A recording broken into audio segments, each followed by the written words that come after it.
It's time for Ronnie Q.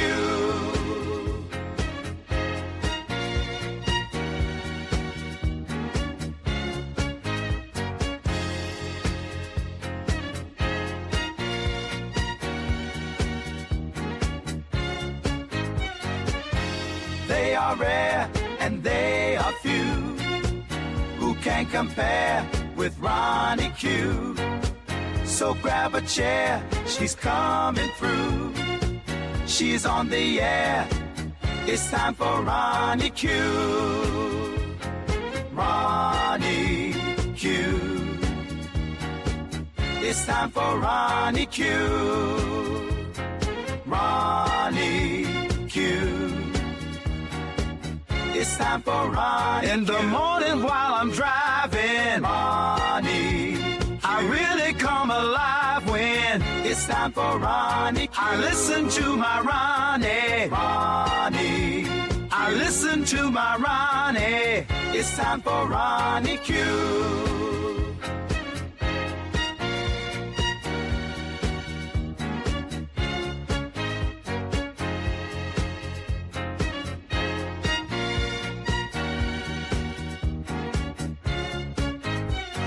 Take a seat and go meet Ronnie. Sweet, sweet, sweet, sweet Ronnie.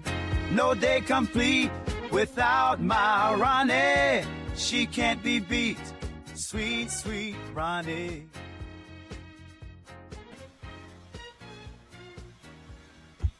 Welcome, welcome, welcome. Grand rising to you all. I hope you had a great evening. Please hit the like button on your way in. I would greatly appreciate that. Now, let's get into the news of it all. Now, we all know that there was an illegal invasion of Venezuela. On one hand, they're saying that no, it wasn't an invasion. It was just a police action to bring in someone who had a warrant in the United States. And then they turn around and tell you that the United States is now in control of Venezuela. Now, last night, news broke that, remember on the Sunday shows, they were asking Marco Rubio, was he in charge of Venezuela? Who's in charge? Because in the speech right after the invasion, 4547 turned around and said that Marco was going to be running Venezuela along with Pete Kegbreath, and there's no plan. There's absolutely no plan. Marco Rubio went on the Sunday shows and he would not say that he would be running Venezuela.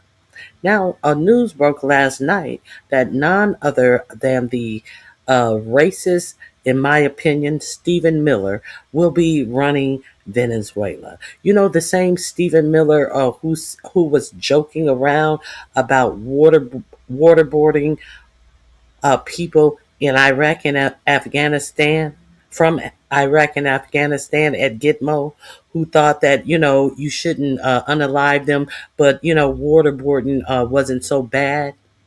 That's the Stephen Miller who is part of Project 2025 and is on Trump team to demand 3,000 deportations a day. And I don't care how you do it, Stephen Miller. No, don't look for the worst of the worst, like 4547 said that he would be looking for. Stephen Miller, who is the brainchild, the brainless child of this deportation and all of this unnecessary stuff that you see going on in city streets to deport people. Now, do I want people? Do I think that our immigration policy needs to be corrected? Yes, it needs to be corrected. Yes, every country needs borders and people should come here legally. But it doesn't take what is going on in this administration to deport people. So it's just a demonstration of what is being done to them can also be done to American citizens. So it is putting it on full display. That's my point on that. And this is the brainchild of Stephen Miller. This is why you see all this in the street. So does it seem like Stephen Miller cares about non-white people? Stephen Miller was one of the people who stood up at that turning point, turning kids into racist point USA, and declared that we are the people who built this country. When in fact, black people, black bodies built this country, and they built the economy of this country, the richest of this country. But Stephen Miller stood up there and said, "We built this country, and nobody is better than us." A whole white nationalist speech. So this is who's going to be over Venezuela. Now, Stephen Miller shit his pants on CNN last night, doing another hate-filled message, and he said that America is built on strength. The invasion in America is going to rule, and they are allowed to rule by strength, force, and power. Nothing about laws. Nothing about the laws of any land. Strength, force, and power is what America will be ruling by for now on. Mm. Did you know that? Uh, my goal is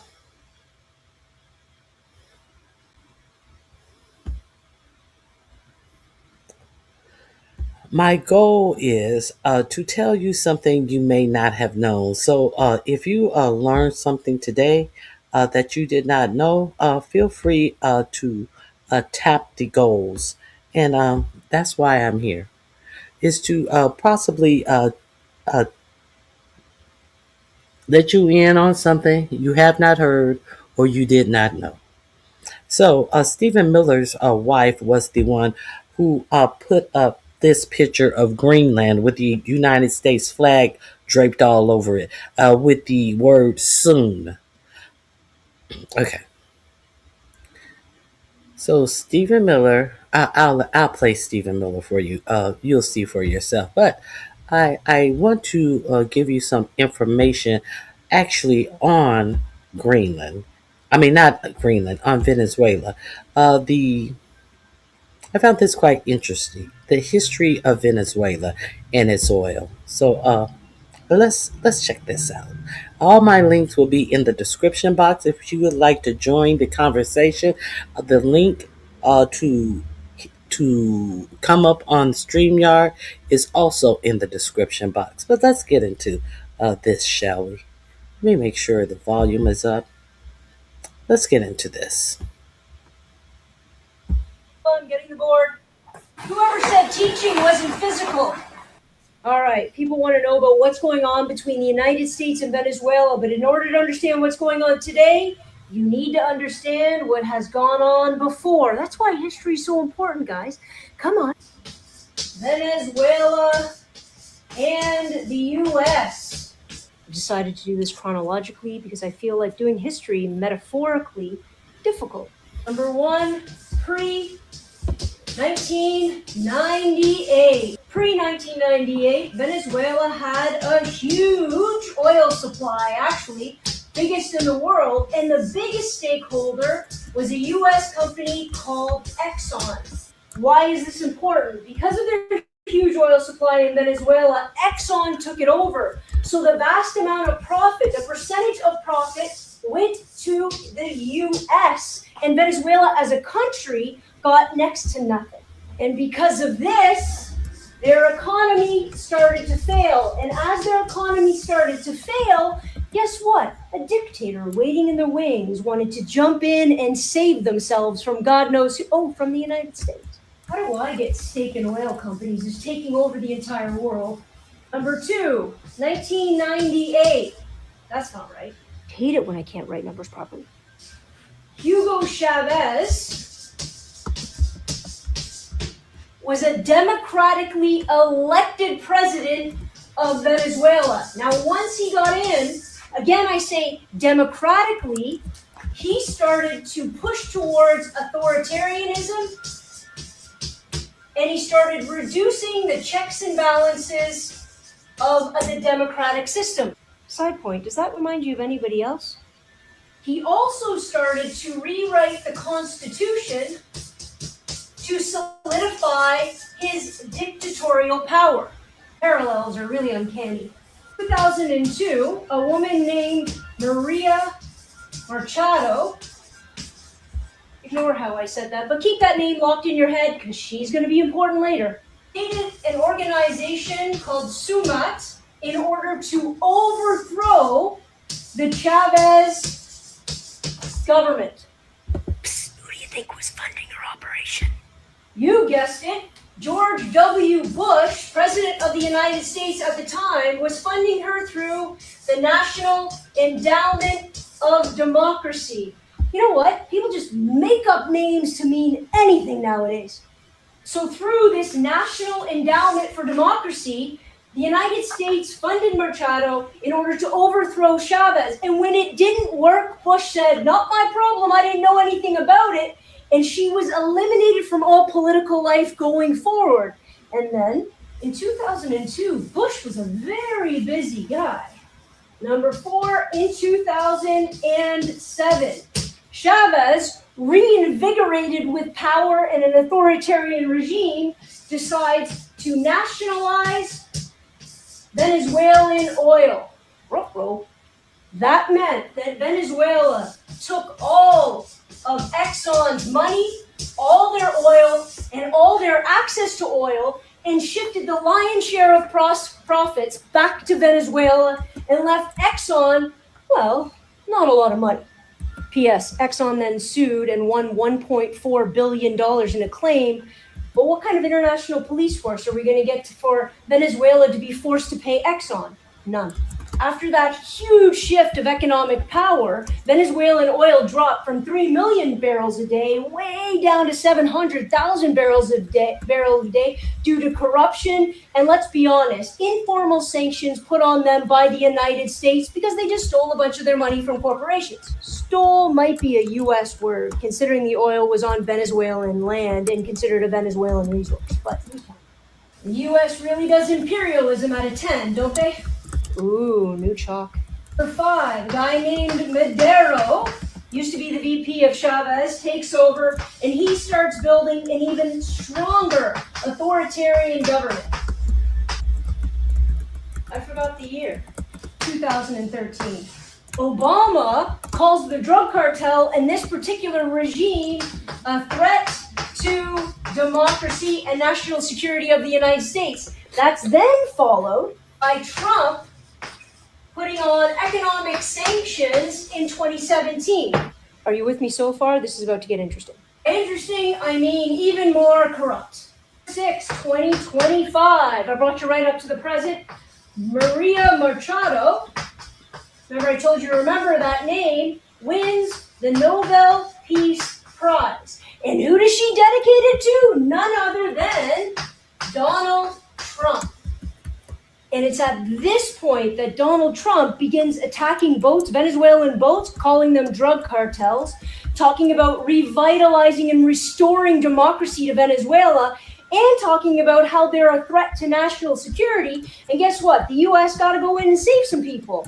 Oh, and P.S. Donald Trump wants his oil back. It's the ending that's really going to get you. The big question about why Donald Trump is doing this is why, and I think the answer is going to surprise you a little bit. Number 1, he is going to claim that he is going to liberate Venezuela. Guys, always be careful when the United States of America liberates anything, because usually it means they're going to take it. And he's going to install Maria as the president, formally excommunicated from all political life, but she's going to serve a purpose. Number 2, Machado will then give oil rights back to, you guessed it, Exxon. 80% goes to them, 20% back to Venezuela. Everybody's happy and a new power is installed, but that's not the only reason this is happening. This last one's going to blow you away. Number 3. Is it about oil? Absolutely. They want control of the world's biggest oil supply, but that's not the full answer. What the real answer is U.S. currency rates. Follow along, this gets tricky. Oil has always been traded in U.S. dollars, called petrol. And what that has served the United States in doing is solidifying, is stabilizing, is increasing U.S. dollars. Because if anybody wants to buy oil anywhere in the world, they have to use U.S. currency. It artificially inflates the price of the U.S. dollar and stabilizes the U.S. economy. This is the real problem. Because what Trump and the United States is really afraid of are BRICS nations. What are they? They are nations, they are countries that have gotten together and are starting to trade without the United States, especially oil, and not use the US currency as their trading denomination. And that is going to possibly submarine the US economy. So is it about oil? Sure, but what really it's about is about the United States being able to control the entire market of trade when it comes to oil, thus inflating and propping up the US economy. So when somebody says, is it about the oil? Say, sure, but that's just a vehicle for them to control everything else.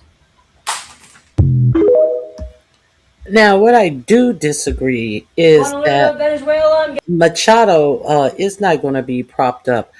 She is trying to get propped up, but 45, 47 already said the country doesn't respect her, even though the candidate that she was running under beat Maduro by 92% or something, and her approval ratings with the Venezuela people is reported to be in the low 80s or the high 70%. But 45, 47 said that she wasn't respected by the people. So what did she do last night? She took a tour to our state-sponsored media, Fox News, and showed up on Hannity Combs' show and said that even though she had dedicated her Nobel Peace Prize to 45, 47, now she wanted to physically give it to him. So she is waxing his balls poetically. Now, unlike 45, 47 told you when he came out and talked about the strikes on Venezuela, he told you that the vice president had already been sworn in. But, of course, he never knows what he's talking about. The vice president under Maduro was sworn in last night. And it was curious who she brought along with her. It was curious. All of this, what was all these strikes for? Was it to get control of the oil because he didn't want China and Russia to have any influence over the government? Wasn't that the real reason? But what they tell you, it was a police arrest that they use your whole military for, that they use the whole Department of Defense for. So, you know, it's unfortunate that we have so many uh, dumb people, so many people who have no critical thinking in the United States, and whatever propaganda they're fed, they run with it. But which story are you people running with? Which story are you so excited about? How does any of this affect America and what's going on in the United States? The joblessness in America, the people who are being uninsured in America. I'm very curious. Y'all all happy about something that never has and never will affect you and how you live your life. Who is this going to affect? This is going to affect billionaires by putting more money in their pockets. This is the only people this was meant to have effect on. The only people. Now, I also find it strange that people in the United States can't figure this out. That people in the United States are okay with using their tax dollars to go over there and do an illegal strike on a country. The president, he was an illegitimate president. Who gives a fuck? What does that have to do with me and how I live my life? When it starts affecting me and how I live my life, then okay, then we may have to do something. Let me tell you something. This is this is the biggest crock of shit I ever seen in my life, and the fact that people are okay with them spending your blood and treasure over here to do some shit to enrich billionaires. It's just beyond the pale. So let's be clear what is really going on here. Uh, we cannot pretend like we don't know what's going on here. Both of these links are in my description box. This is exactly what's going on here. While people are deflecting and playing dumb and taking sides and teaming up, hey, Miss Toby, it's good to see you. This is what exactly is going on in this administration. Let's get to it.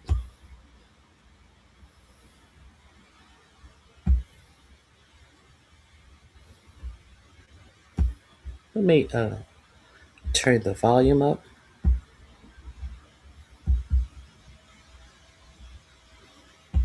As his inner circle looted the state. Putin destroyed the Russian economy as his inner circle looted the state. And Trump is destroying the US economy as his inner circle is looting the state. When economies collapse, elites consolidate wealth and power while the public loses both. And they always turn to war to distract, steal more, and stay in control. Hitler destroyed the German economy as his inner circle looted the state. Putin destroyed the Russian economy as his inner circle looted the state. And Trump is destroying the US economy as his inner circle is looting the state. When economies collapse, elites consolidate wealth and power while the public loses both. And they always turn to war to distract, steal more, and stay in control. Hitler destroyed the Make sure you check out my links. They are all in the description box. That is Keith Edwards. I concur 100% with Keith Edwards.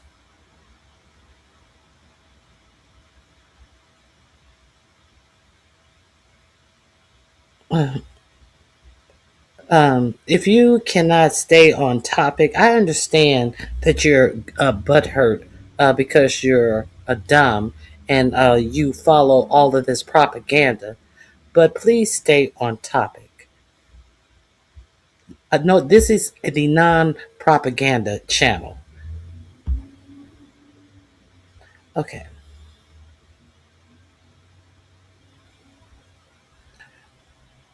Has Venezuela retaliated? Have we continued more strikes? Well, what 4547 said, that if the vice president doesn't do exactly what the United States wants her to do, she will get worse than Chavez did. So, in my opinion, uh, Chavez is in the United States under arrest based on some narco terrorist bullshit and drug smuggling bullshit. So, what would be worse than that? Would that be being unalive? Your president said that they had a second round of strikes ready to go, but they're holding off on those for now. So Maduro. I'm sorry, Maduro. I said Chavez. Thank you. I appreciate it, Bob, and I thank you for being here to watch it all unfold. I am so glad that you're enjoying it. No, actually, 4547. Now, see, you don't even know what you're talking about. Obama. How can Obama and Biden issue the warrant? No, actually, 4547 issued the warning in his first administration. Stupid. So, since you want to go along with propaganda, this is not the place for it. This is not the place for it.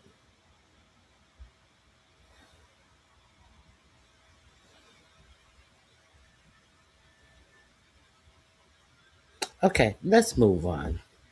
Let's move on. Obviously, you guys cannot stay on task or on topic. Obviously, you can only be in your hurt feelings because you know that in fact this U.S. economy is failing. So, who did the vice president of Venezuela have in her at her swearing in ceremony? She had the a representative from Cuba, a representative from Russia, and a representative from Iran right there when she was sworn in. See, your government is telling you that this woman must do everything that he says, or we're going to do something worse to her because we don't want her to have the influence of Russia, Cuba, and Iran and China. They had a representative from China there as well. But your government said that they must not do that. They must not have any relationships with these people. And who was at her swearing in ceremony? As they make you believe that they are going to make a whole nation do exactly what they want. And where do they do that at? And if that's okay, what if China comes in and do the same thing to America? Would you be cheering that and saying that that is lawful? But no, Stephen Miller didn't say it was lawful himself. They don't even try to pretend that they care that it's unlawful. So let me see.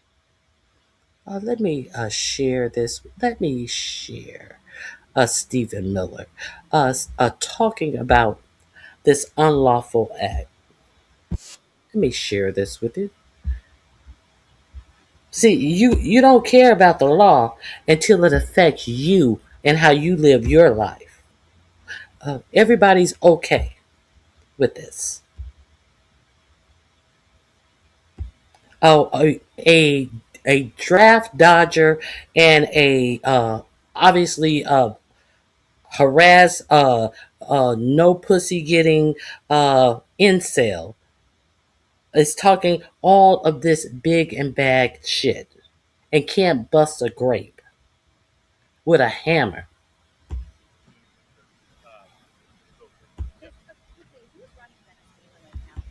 The United States. Next question. Stephen, you were part of that group, the select group that the president said is his. The United States. Next question. Stephen, you. Just quickly, who's running Venezuela right now? The United States. Who's running Venezuela right now?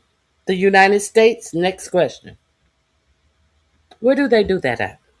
Let's continue. You were part of that group, the select group that the president said is his staff that is running Venezuela. What exactly are your day-to-day responsibilities?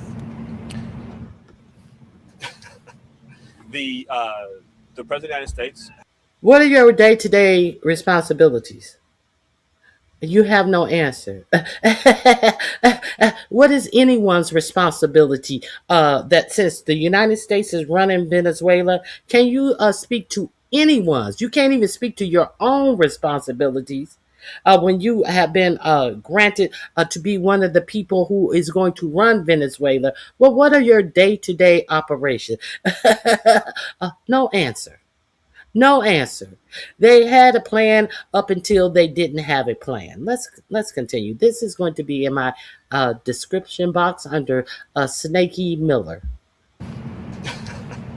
The President of the United States. Running Venezuela. What exactly are your day-to-day responsibilities?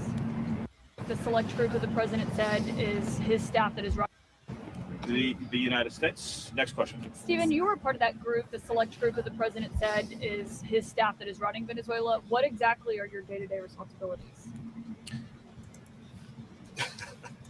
The President of the United States has asked Secretary Rubio, who also happens to be his national security advisor, to directly, of course, under the president's close guidance and direction, to be the lead on this process. But obviously there's many other elements involved. You have energy policy, treasury policy, financial policy, military policy. So it's a big team, a group of people. Everybody's working great and closely together, again, under President Trump's leadership. What are you specifically doing? I make a habit of not to talk too much about myself. I'm just happy to serve on this incredible team on behalf of President Trump, do whatever I can to support the president's agenda and direction. Stephen, you just reiterated, as the president did, that the United States is now in charge of Venezuela, is running Venezuela. We know that just hours ago, a new leader was sworn in temporarily. So how exactly is this working? Is she consulting with the president? Well, I don't want to get, it's a good question. I don't want to get too much into details on that, but look, we have an oil embargo in Venezuela. For them to do any kind of commerce, they need our permission. We have our massive fleet, our armada, still present there.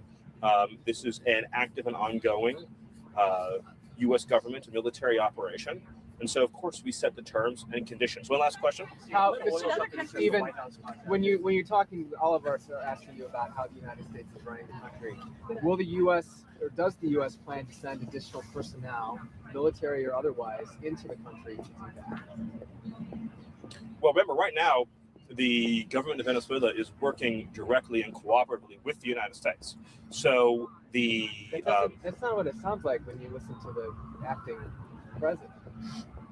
Well, I don't know what conversations you're having with her. Maybe I should be asking you, but I'm telling you that our conversations are that we are very much getting full, complete, and total cooperation from the government of Venezuela. And as a result of that cooperation, the people of Venezuela are going to become richer than they ever have before. And of course, the United States is going to benefit from this massively in terms of economic security and military cooperation, counter-narcotics, counter-terrorism, and every other dimension of our security. This is what President Trump achieved with this brilliant, decisive military operation in Venezuela these last several months, culminating, of course, in the assault force that captured Maduro, is one of the greatest strategic shifts, rebalancing of power, and military victories that have happened in the history of our country. Thank you. The president keeps saying that Venezuela's oil was stolen. The vice president's home turning into a crime scene, and now a young man is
Someone smashed into J.D. Vance's house.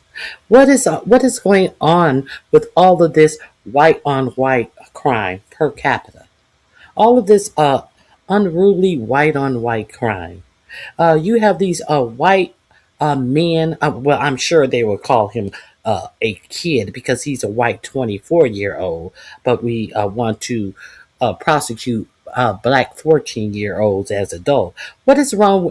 J.D. Vance called those races in that signal, in that Republican group chat, a bunch of kids. And some of them were as old as 30, 34 or 37 years old. So I guess that 24-year-old who smashed the window of his home in Ohio was a kid who had mental illness. Don't look here. Don't look at this white on white crime that is always going on in this nation. In his own neighborhood. It be your own people. But I guess that's their culture.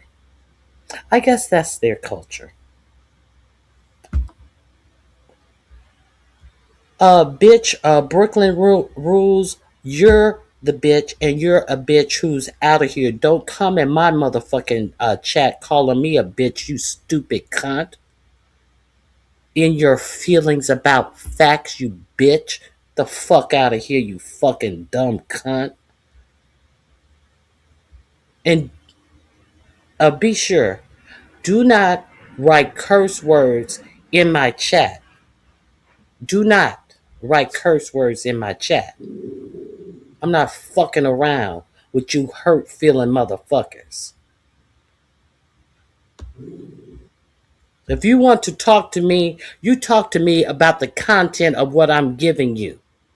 I don't give a fuck about I'm not talking about Barack Obama. You guys are so hurt that you guys are trying to go on the words of this propaganda that your administration is giving you, that you talking about Barack Obama. Barack Obama ain't got shit to do with this fuck shit that this nation is in. And Barack Obama is not the one who told you that the oil company were going to go in and rebuild all of these oil platforms in Venezuela. And why is it this morning that 4547 said that the taxpayers are going to be the ones who go in and repair this for billionaires? Why does the taxpayer dollar why is the taxpayer dollar going to this? Your taxpayer dollars already went to this invasion, but you don't have anything to say about your tax dollars going to prop up the motherfucking infrastructure for billionaires to pump stolen oil out of the ground of another sovereign country for themselves, for their self-greed, because you don't understand what's going on. Authoritarianism, they empty the pockets of the nations and put it in the pockets of billionaires. This is what's going on. But you don't want to get mad at that. You don't want to talk about that because you're too stupid watching propaganda to even know that is what's happening. Don't come over here talking no shit to me. Let's continue. No, your racism is why this country is so divided. That's why this country is so divided. Because you were so butthurt that a black man came in here and did what other men could not do for this nation. As many of you who did not like Obamacare but loved the Affordable Care Act because you're dumb and you're stupid. You were so pleased with your Affordable Care Act, and that Obamacare is horrible, but I love the Affordable Care Act. You guys show how ignorant you are every day. Let's continue.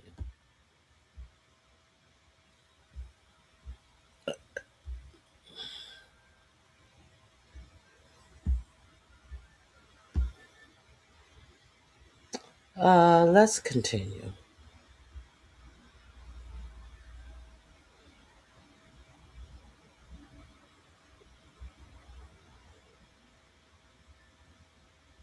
And you sound as banned as fuck. That's what you sound.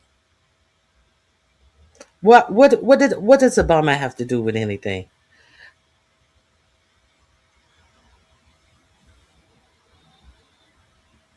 What does Obama have to do with anything? And what does Obama color have to do with anything? What does Obama have to do with anything that is affecting you and how you live your life today?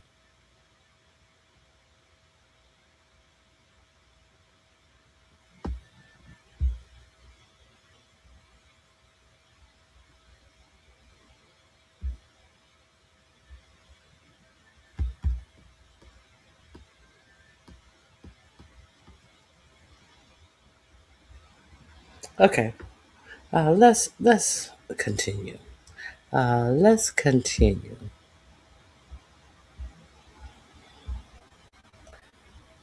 Let's continue. No, nobody has any comment about the fact that your tax dollars is going to prop up the infrastructure to repair all of this equipment that it's going to take to make Exxon and all of these uh, gas companies rich. No comments about the facts. No comments about that. Hmm. Isn't that curious? You have nothing to say about that. But 4547 told you that the gas companies were going to pay for all of that, and it's going to cost them so much money. But when you find out you, the taxpayer, are going to pay for that, you're talking about Obama and Biden. Hmm. Very unintelligent people you are. So let's get into what I do want to talk about. Here we go. Let's talk about that part of the story, shall we?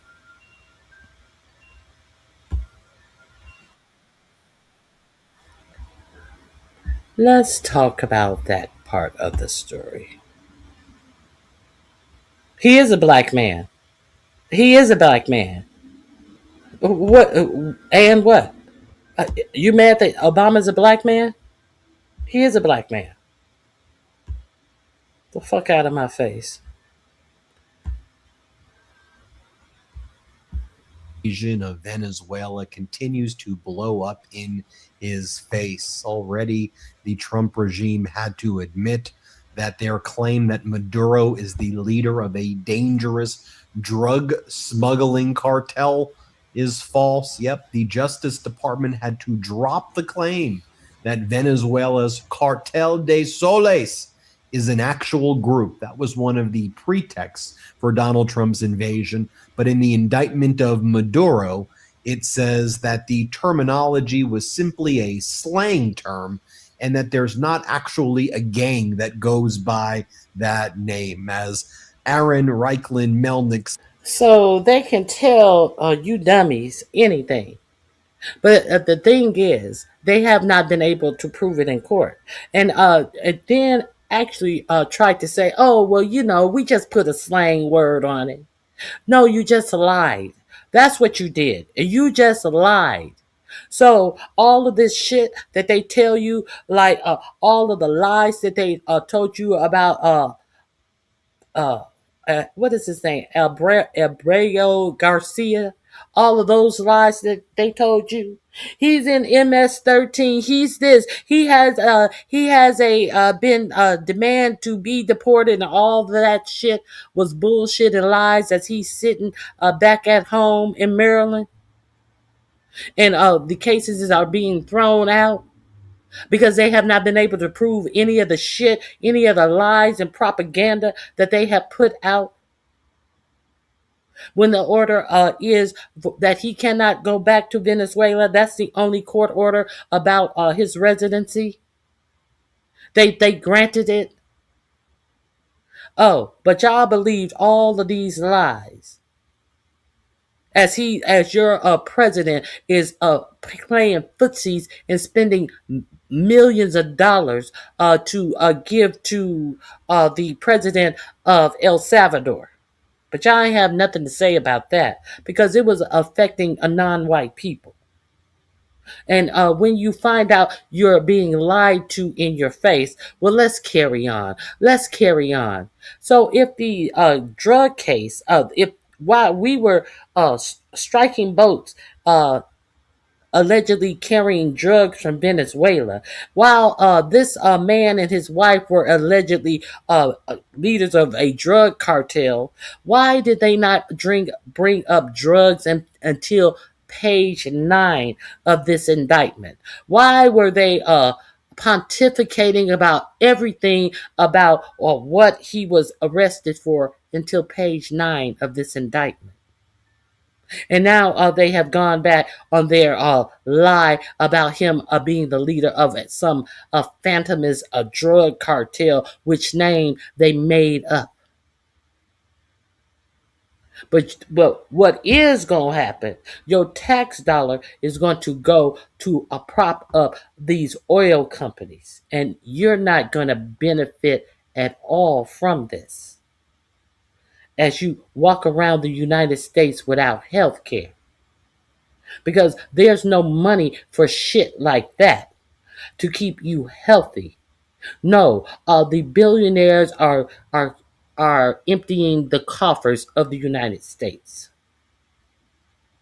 And you are too stupid to notice it or to even care about yourselves.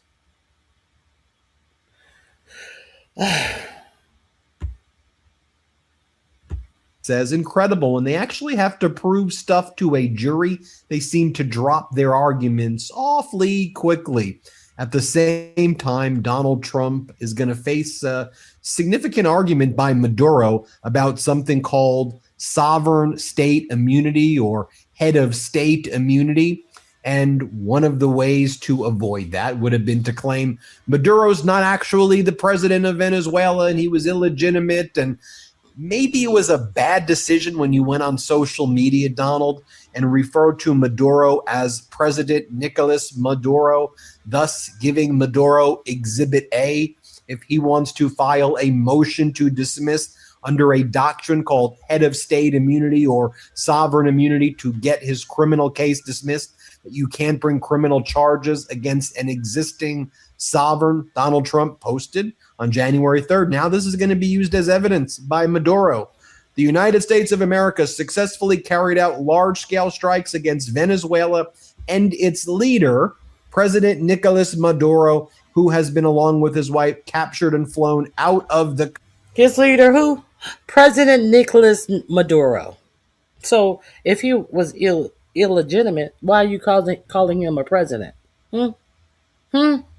Oh, but Trump talked to all of his lawyers and they approved it. But the actual law says that Trump must talk to Congress and get it approved. You think I didn't see that dumb statement? All of his lawyers told him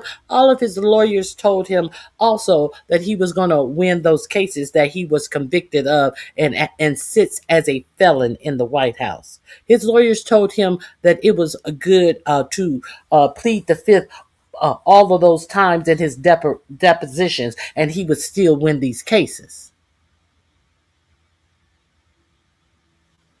And let's continue. Country. What Trump should have said if he was actually consulting with the DOJ and he wanted to make these charges stick, actually, would be to say the illegitimate... Hold on, Ben Marsalis. I have someone in my chat who says he was consulting with all of the lawyers and they said that what he was doing was okay. Because they are talking and don't know what the fuck they are talking about. But let's continue. Leader, the pretender president, or maybe just don't run your mouth on social media. At the same time, Donald Trump is now saying that the American taxpayers will likely have to subsidize the American oil companies to go into Venezuela. So I'm trying to get this straight. Donald Trump claims he called the oil companies both before and after the invasion of Venezuela, to get their okay and coordinate with them. Trump did not get approval from Congress, hence this was an unlawful invasion. But Donald, didn't you say the oil companies were so thrilled about this, that they were so excited to get into Venezuela, and those big, beautiful oil companies were going to extract all the oil? Well, if they really wanted to do that, why are you going to have to subsidize them? Well, at the same time that you're refusing to extend the Affordable Care Act healthcare subsidies for the American people, and Americans are getting kicked off their healthcare, you're going to subsidize oil companies to seize the oil in Venezuela. Do you know how much it probably will cost for oil companies for their CapEx, for their capital expenditures in Venezuela, in order to build out oil infrastructure there, which still would have to be refined somewhere, likely in the United States? Do you know what the cost of that would be? 50, 75, $100 billion. Well, in an NBC exclusive, Trump says the government, meaning we the people, the taxpayers may reimburse oil companies for rebuilding Venezuela's infrastructure. Big oil companies will either get reimbursed by us or through revenue, Trump told NBC in an exclusive interview. As Carl Quintanilla says, out, helping you pay for your healthcare costs, in, helping oil companies pay for their infrastructure in a foreign country. So could it get any worse for Donald Trump? Actually, it can. When you had basically every country in the United Nations yesterday, Security Council condemning the United States, where China essentially asserted itself as the leader of the world, calling on the United States to recognize the sovereignty of countries like Venezuela and others and to respect the UN Charter, while you had Trump's stooge, Mike Walls, the ambassador to the United Nations, say this is all about dominance of the Western Hemisphere, and we are going to seize whatever we want in the Western Hemisphere. That's what the the same stupid Mike Waltz who contact a editor of the Atlantic to join in on an unsecure app Signal to talk to Pete Kegbreath about a future strike that they were about to do in Yemen. Who was the national security advisor. This same dummy. Now he is in the UN talking all of this dumb shit. Notice he said nothing about law. He's talking about we are and this is what we're gonna do and all of this while the United States was dragged at the UN. I'm pretty sure many of you don't even know that there was a UN meeting yesterday about Donald Trump. What did Donald's good buddy Russia have to say? What did Donald good friend Xi have to say? We'll go through it.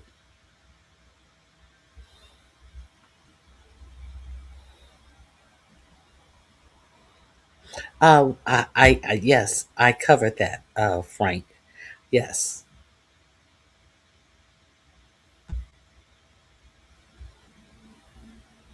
Let's continue. States said in a United Nations meeting. And by the way, could it get any worse? Well, Donald, isn't this your puppet right here, Delcy Rodriguez, who you believe is going to be running Venezuela in the interest of the United States now? So Maduro's number two, Delcy Rodriguez, the vice president, is who Donald Trump has anointed to basically be his handpicked leader in Venezuela. She was sworn in yesterday as the now president of Venezuela. Seems the coordination of theirs seems a little bit coordinated. We'll just say that. And look at her right here. Give big hugs to the ambassador of China, the ambassador of Russia, the ambassador of Iran. You see her right there. They were all there at her swearing in ceremony. So Donald Trump has thrown under the bus Maria Corina Machado, the main opposition leader who backed Edmundo Gonzalez, who by all accounts, Gonzalez won the Venezuelan election in July 2024. But Trump said they don't have the respect, or Machado. So, 4547 wants you to believe that the people's choice in Venezuela doesn't have the respect. So he's going with the vice president, the handpicked vice president of, what is his name? Oh my God.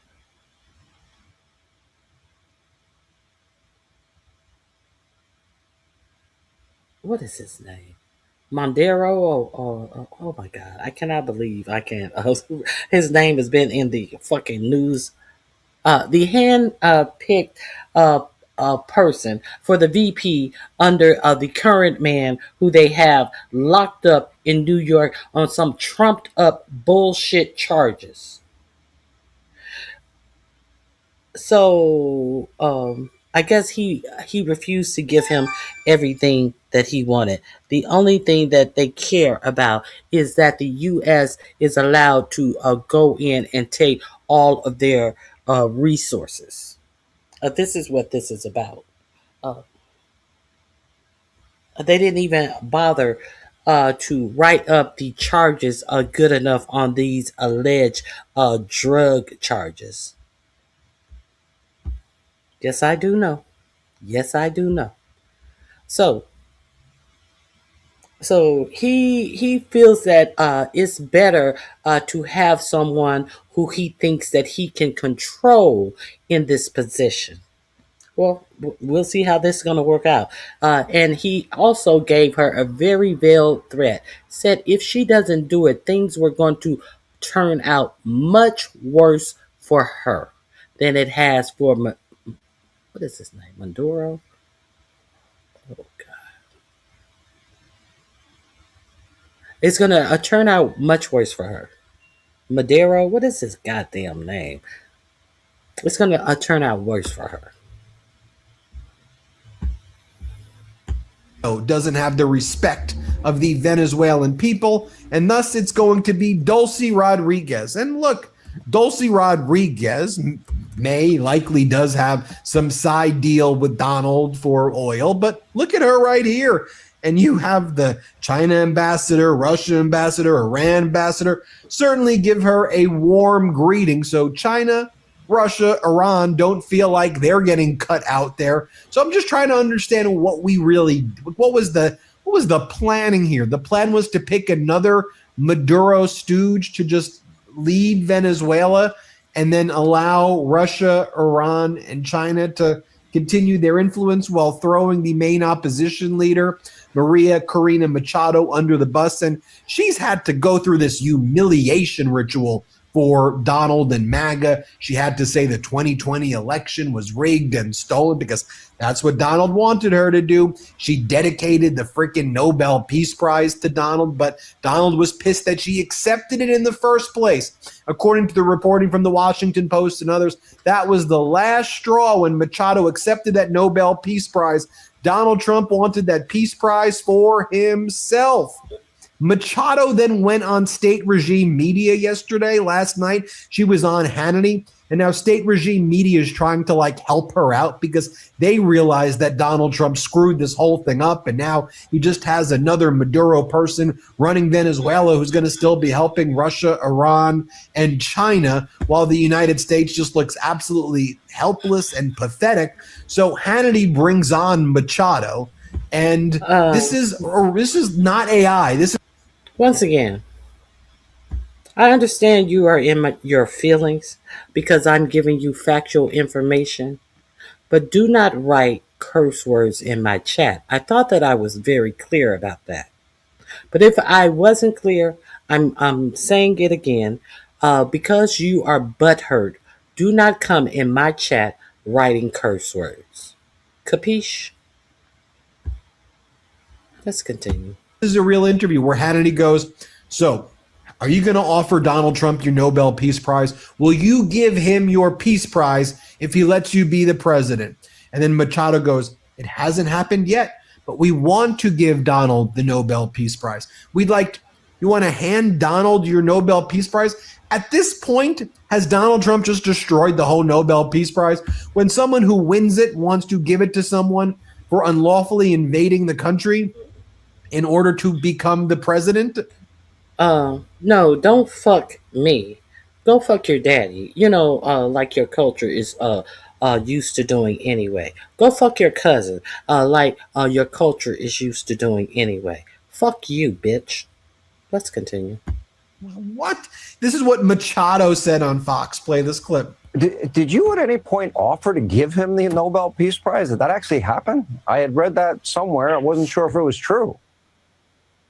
Well, it hasn't happened yet, but I certainly would love to be able to personally tell him that we believe the Venezuelan people, because this is a prize of the Venezuelan people, certainly want to give it to him and share it with him. What he has done, as I said, is historic. It's a huge step toward. It seems like all the Democrats are reading off the same script. It's like they have no imagination whatsoever in order to really report what's happening, unlike they did with Biden and Obama. Why do we need imagination when we have the facts? You are living in an imaginary world. We're given the facts. When you have the facts, well, what do you need to create lies for? People who are giving facts don't need to have imagination. Are you dumb or are you stupid? I think you're stupid. Let's continue. Towards a democratic transition. And then Machado's like, we need the transition with the opposition party to move forward. She says that Delcy Rodriguez, who's now the president of Venezuela, is the main ally with Russia, China, and Iran, and should not be trusted by international leaders or by oil companies. Well, she's now in charge. Donald Trump said that you're gone and that you're not respected. He picked her, the authoritarian, allied with Russia, Iran, and China. I'm sure by the United States government and by the Venezuelan people. And certainly we believe that these. Who's fighting for a job? Job stealing. There's only who's actually fighting for a job. But I noticed you guys have nothing to say about the ones who employ undocumented immigrants against the law. Because they are never, nothing ever happens to the ones who hire undocumented immigrants. I noticed that you guys have no ink and ire about them hiring undocumented immigrants and paying them under the table because they can pay them less under the table. I notice you guys don't notice how many jobs are not even advertised to give an American citizen a job. Because they would rather pay undocumented immigrants. But you have nothing to say about the people who hire them, who go without any fine or any repercussions. Let's continue. Should move forward. Delcy Rodriguez, as you know, is one of the main architects of torture, persecution, corruption, narco trafficking. She's the main ally and liaison with Russia, China, Iran. Certainly not an individual that could be, trusted by international investors, and she's really repudiated by the Venezuelan people. So we move forward, and as you mentioned, and we won an election by a landslide under fraudulent conditions. In free and fair elections, we will win by over 90% of the votes. I have no doubt about it. Maria Corina Machado, thank you. Godspeed. Please be safe. And I hope you have a lot of protection when you get there. It's scary. By the way, even on state regime media, you had Jesse Waters saying, yeah, this wasn't regime change because the regime is still intact. Maduro's regime is still there. Okay, here, play this clip. This guy out of here. But Dana, this is not regime change. This is just trying to change the regime's behavior. Remember, the regime is still intact. So you have this vice president who we're going to have to deal with. Now, I don't know whether she is an ideologue, a thief, a nationalist. We're about to find out. Might be our asset. She could be. We don't know yet, but time will tell. And then Jesse Waters. I don't know if she's an ideologue or a thief. As 4547 is stealing the whole treasury, as 4547 has all of these quid pro quos where he's making billions off of the presidency.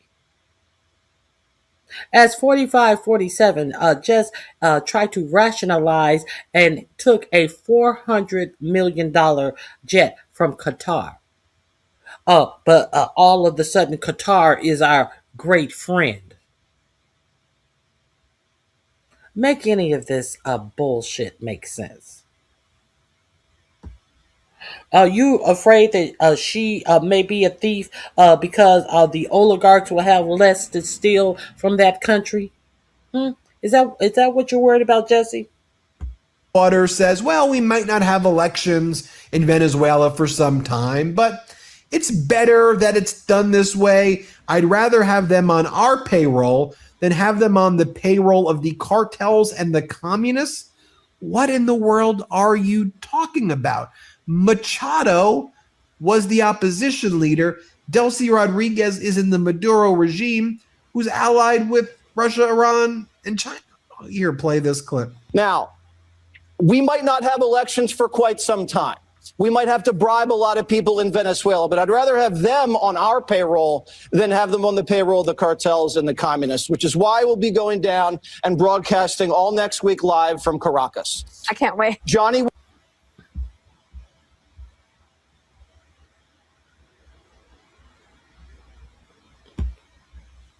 Bitch, who the fuck are you talking to? Bitch, who the fuck are you talking to? I've worked full-time jobs since I've been 14 years old, you stupid cunt. Get the fuck out of my chat. Always talking that dumb shit when half of the white population is sitting up smoking meth in trailers. Unemployed and underemployed and not and undereducated, you stupid bitch. With that racist dumb shit. Black people cannot be racist. I don't care how many times you dumb motherfuckers try to cry victim to racism. Y'all want to genderify everything about black life down to racism. Black people don't have the power to be racist. We don't have the power to exclude you from banking, from housing, from anything. You stupid motherfucker. Learn what racism is. I always want to co-opt everything about black life. I want to be the victim to racism now. You stupid motherfuckers. As you sit up and assume that everybody black don't look for a job and don't have jobs. When the black women are the most educated people in this whole United States of America. The fuck out of my chat, stupid bitch. We'll be on the streets, getting the pulse of the people, doing man on the street, and that is something everybody will look forward to. I can't wait to see the movie. By the way, even Megyn Kelly is saying when I turn on Fox, it's like regime media. Play this clip. When I was at Fox News, which was a long time, 14 years, I would have known exactly what to do in the wake of Trump's attack in Venezuela, his retrieval, shall we say, to put it in mild terms, of Nicolas Maduro. I would have known that I was supposed to cheerlead it. And I turned on Fox News yesterday, and I'm sorry, but it was like watching Russian propaganda. There was nothing skeptical. It was all rah-rah, cheerleading. Yes, let's go. So with all of this going on, Donald Trump is doing what Donald Trump does. He goes on social media and he starts ranting and raving like a lunatic. You have Donald Trump attacking the family of the late slain Minnesota lawmaker Melissa Hortman. Donald Trump is saying that she was probably assassinated by Governor Walz and the family members. And when we know, they were killed by a rabid MAGA supporter, and now he's trying to blame Governor Walz likely put a hit out on her. So who's up in arm about this bullshit and propaganda? Who's up in arm about the left is always vilifying people on the right who get shot down? And this brain dead motherfucker comes out and says that the governor of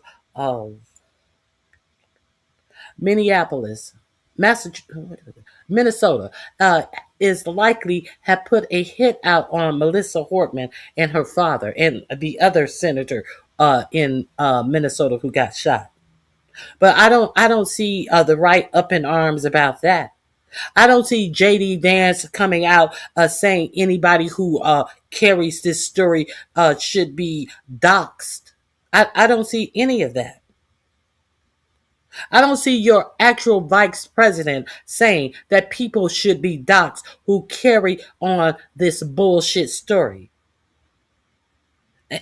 Unlike we saw this happen regarding Charlie Kirk when no elected official said anything as crass and disgusting about the Charlie Kirk death as 4547 just said about Melissa Horton's, her husband's death and their dog.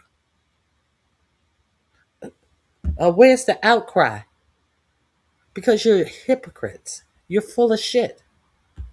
Of Melissa Hortman had to come out and say, can you please remove these videos that you're showing, Donald, defaming our mother who was murdered? As this one account says, only Donald Trump can make the murder of your parents worse. He's unmatched in this ability. Donald Trump also says, pregnant women don't use Tylenol unless absolutely necessary. Don't give Tylenol to your young children for virtually any reason. Break up the MMR shot into 3 totally separate. What are you talking about? Donald Trump is the guy who is just taking 350 milligrams of whatever he's taking every single day. Donald Trump, as our editor-in-chief Ron Filipkowski says, president, OBGYN doctor, architect, windmills and renewable energy expert, whale psychologist, media critic, economist, author, TV host, technology. A jack of all trade, master at none. Let's move on. I just wanted to give you a little bit of that. The link is in my description box under you will pay. You will, what is it under? That link is in my description box under you will pay for oil companies. So let's move on. There is so much more. Now, it seems funny that all of these right-wing influencers, all of these podcasters, all of these people who spoon-fed you the lies and propaganda about MAGA. Nuts. Isn't it funny that they are all eating on themselves? Isn't it funny that even them they are coming to light that they have been fed a bunch of bullshit. Let's get into that story. Leopards are eating their face. This is in my description box under leopards ate my face. Let me share this with you. Let me see. Oh, it's sharing. Okay. Let's get into how I never thought leopards would eat my face. Oh, I never thought leopards would eat my face. Let's get into it. Okay, Donald Trump, you've lost touch with your fucking base. You've lost touch with reality of what people actually want to see. And the people around you are either not telling you the truth or you're fucking in on it. And if you're not in on it, I would appreciate for you and I to have a discussion so I could inform you about what these people really want.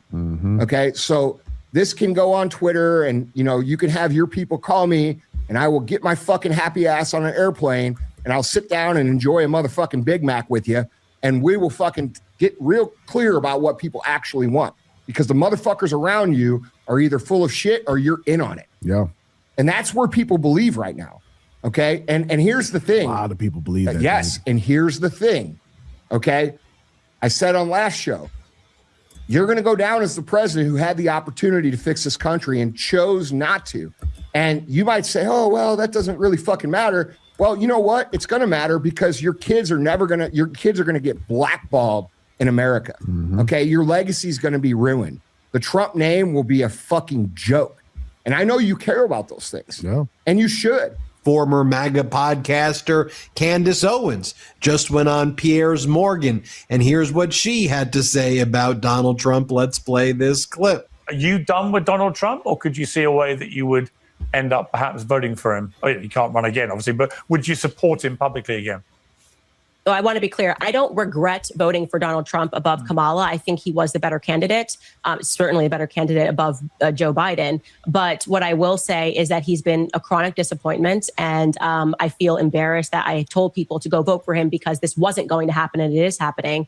But I just think that the picture of politics in America is going to look very differently because of his actions. So I don't know where we go from here. I really don't. But this is not the candidate that I voted for. Then you had the former MAGA podcaster, Tim Dillon, who says the Trump regime is over. Trump is a lame duck. Bye-bye, Donald. Watch what MAGA or former MAGA podcaster Tim Dillon has to say. Here, play this clip right here. Let's look at Trump here. And I do think, unfortunately, this kind of is the end of, and I say unfortunately, not because I care, truly, but I say unfortunately because it seems to not be doing anything good for anyone. This is the end of the Trump administration. This is the beginning of the lame duck presidency. It's obvious to everyone, even his most ardent supporters show up to the White House, like Laura Ingraham, and she's kind of shocked, going, what the hell's going on? Now we'll start, 3 years of talking about the ballroom. He will trail off. He will get older. He's adorned the White House in gold. Epstein's going to suck the oxygen out of a lot of this. We're going to talk about that a little later on. Apparently AI, by the way, the only thing I'm sure of about AI, I'm not an expert, is that AI, as soon as we have robots running around this country, they'll all be pedophiles too. There's no one in power that will apparently just not be a pedophile. All these robots will be pedophiles. The 100% will do with pedophile robots. Our first robot president will be a pedophile. I know that. It's the only thing I know. Our first AI robot president will absolutely be a pedophile. You've got MAGA influencer and MAGA podcaster Christian Cooper, who voted for Donald Trump, explains why she is on a MAGA influencer unfollowing spree. And she's basically saying, if you're still MAGA right now, and she said, I'm someone who voted for Trump, she goes, if you're still on this MAGA bandwagon, there's something wrong with you. Watch what she has to say. Play this clip. I just went on a MAGA influencer unfollow spree. And let me tell you why. The mental gymnastics required to stand by your man under these conditions truly, in my opinion, is Olympic level. And I have followed some of these people for years, admired their ability to speak out when the opinion was unpopular. But now I'm starting to think, okay, they were countering the system, but not countering the system, which is the reason why many of us voted for this administration in the first place. Here's some of my problems with this administration. The Epstein list, okay? Referring to the Epstein list as the Epstein hoax after running your entire campaign on that is a slap in the face to all of us. Do you think we are stupid? You cannot gaslight me enough into forgetting that this admin said they were going to release the Epstein list. Pam Bondi said it was on her desk, okay? We are still sending billions of dollars overseas to fund foreign wars, denying America's interests, right? We've got some problems here in the mainland. Approving PFA pesticides to be sprayed all over our fruit and vegetables. It's not limited to your fruit and vegetables. This is going into our soil. It's going to leak into our water supply. We are going to be drinking it. Forever chemicals are linked to hormone disruption, thyroid dysfunction, cancer. It's an atrocity. When we're talking about making America healthy again, PFA pesticides is crazy. Debt normalization, 50-year mortgages, essentially saying your kids will never own anything ever. They will never own that little plot of land, the American dream. They're never going to own their own home. The fact that 90% of Black Friday purchases were made using a buy now, pay later like Klarna, that's also crazy. Surveillance expansion through Palantir. Think China during COVID. Yeah, that sounds extreme, doesn't it? That is how rapidly this administration is advancing AI. They're advancing it so quickly. They had to put out a statement to state governments saying, if you try to like put regulations around AI, we're coming for you too. That is how much this federal government wants to advance AI and data centralization. So freaking scary. And then you can't ask anything about any of this. If you start asking questions, you were never really MAGA. You're not based, right? All this infighting is caused by Candace and Tucker. Y'all, please be so serious. Don't insult our intelligence like that, right?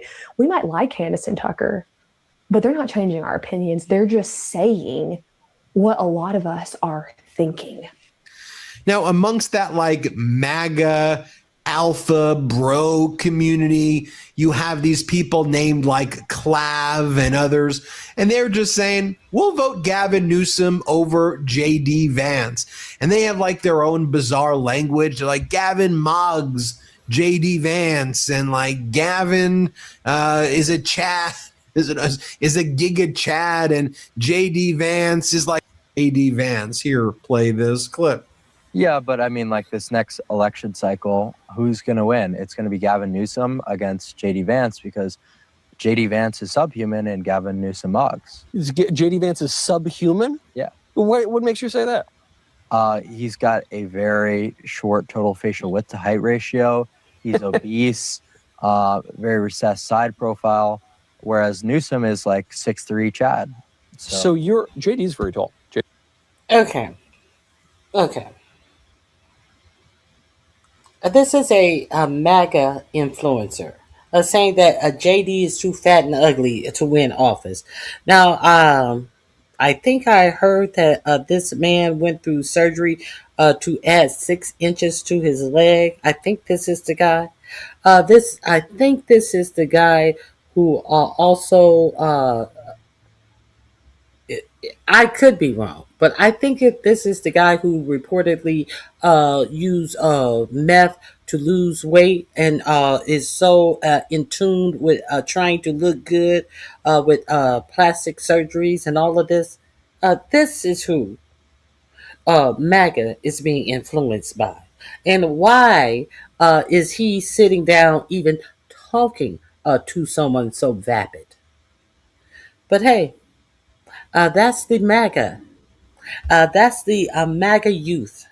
It is got to be. Well, still, I mean, 6'3". Gavin Newsom obviously mogs him to death. Then you have all of these MAGA influencers turning against Ben Shapiro. Like here you have Andrew Schultz. Here's what he had to say about Shapiro. Play this clip. Wait a minute. It's crazy. So wait, is the Daily Wire an American media platform or is it an Israeli media platform? I'm just asking. This guy's cooking. I'm just asking.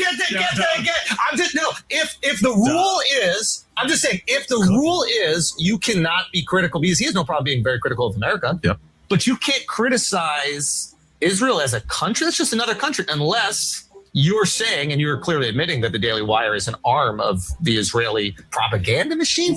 Is that? Oof. Are you manipulating the religious right in America? Are you manipulating the right-wing conservatives in America and selling them country western movies and putting on your little cowboy hat and fake moving in Nashville so that you could take all their money and then in the process restricting free speech, one of the core tenets of the American identity? Ben. Oof. Benjamin. What is happening? Here's what Steve Bannon had to say about Ben Shapiro. Play this clip. Shapiro is like a cancer, and that cancer spreads. It's a cancer, and it metastasizes. He tried to take over Breitbart, and I ran him out of there. He tried to take over David Horowitz's, who was his mentor. Don't ask me. Ask the guys associated with David Horowitz what he did there. He tried to take that over. And mark my word, he will make a move on Turning Point because he's always been envious of Charlie Kirk. Here is what this is what, let's take a listen to over. There's Alex Jones. Here's what he has to say about Ben Shapiro. Play this clip. In fact, it needs to be put to Ben Shapiro, who is definitely in the pocket of Netanyahu. I think he is an intelligence asset. My opinion, how he operates, Levin, I believe they are officially Israeli spies. Okay?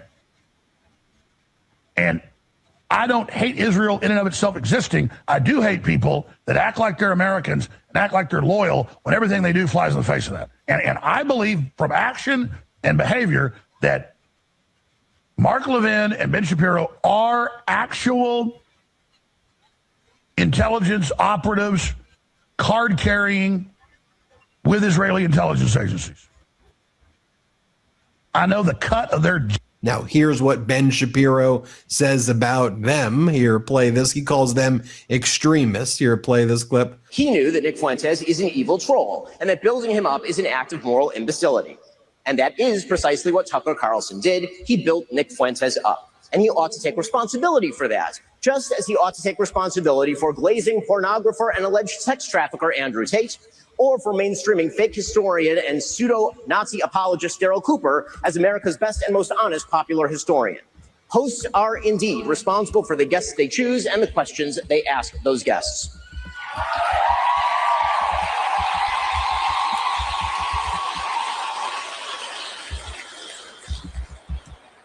Fourth, because we have a duty to truth, we also have a duty to provide you with evidence of the claims that we make. Emotive accusations, conspiracy theories, and just guessing questions, that's lazy and stupid and misleading. None of them are a substitute for truth. None of them are a substitute for evidence. So when Candace Owens says, I don't know, but I know, that is retarded. And we are all more retarded for having heard it. By the way, Ben Shapiro's been losing like 30,000 followers over the past 30 days, and Ben Shapiro's basically like done in the MAGA community. Then you have Megyn Kelly crashing out as she tells the MAGA influencers to go F themselves. This is Megyn Kelly telling MAGA influencers to go F themselves.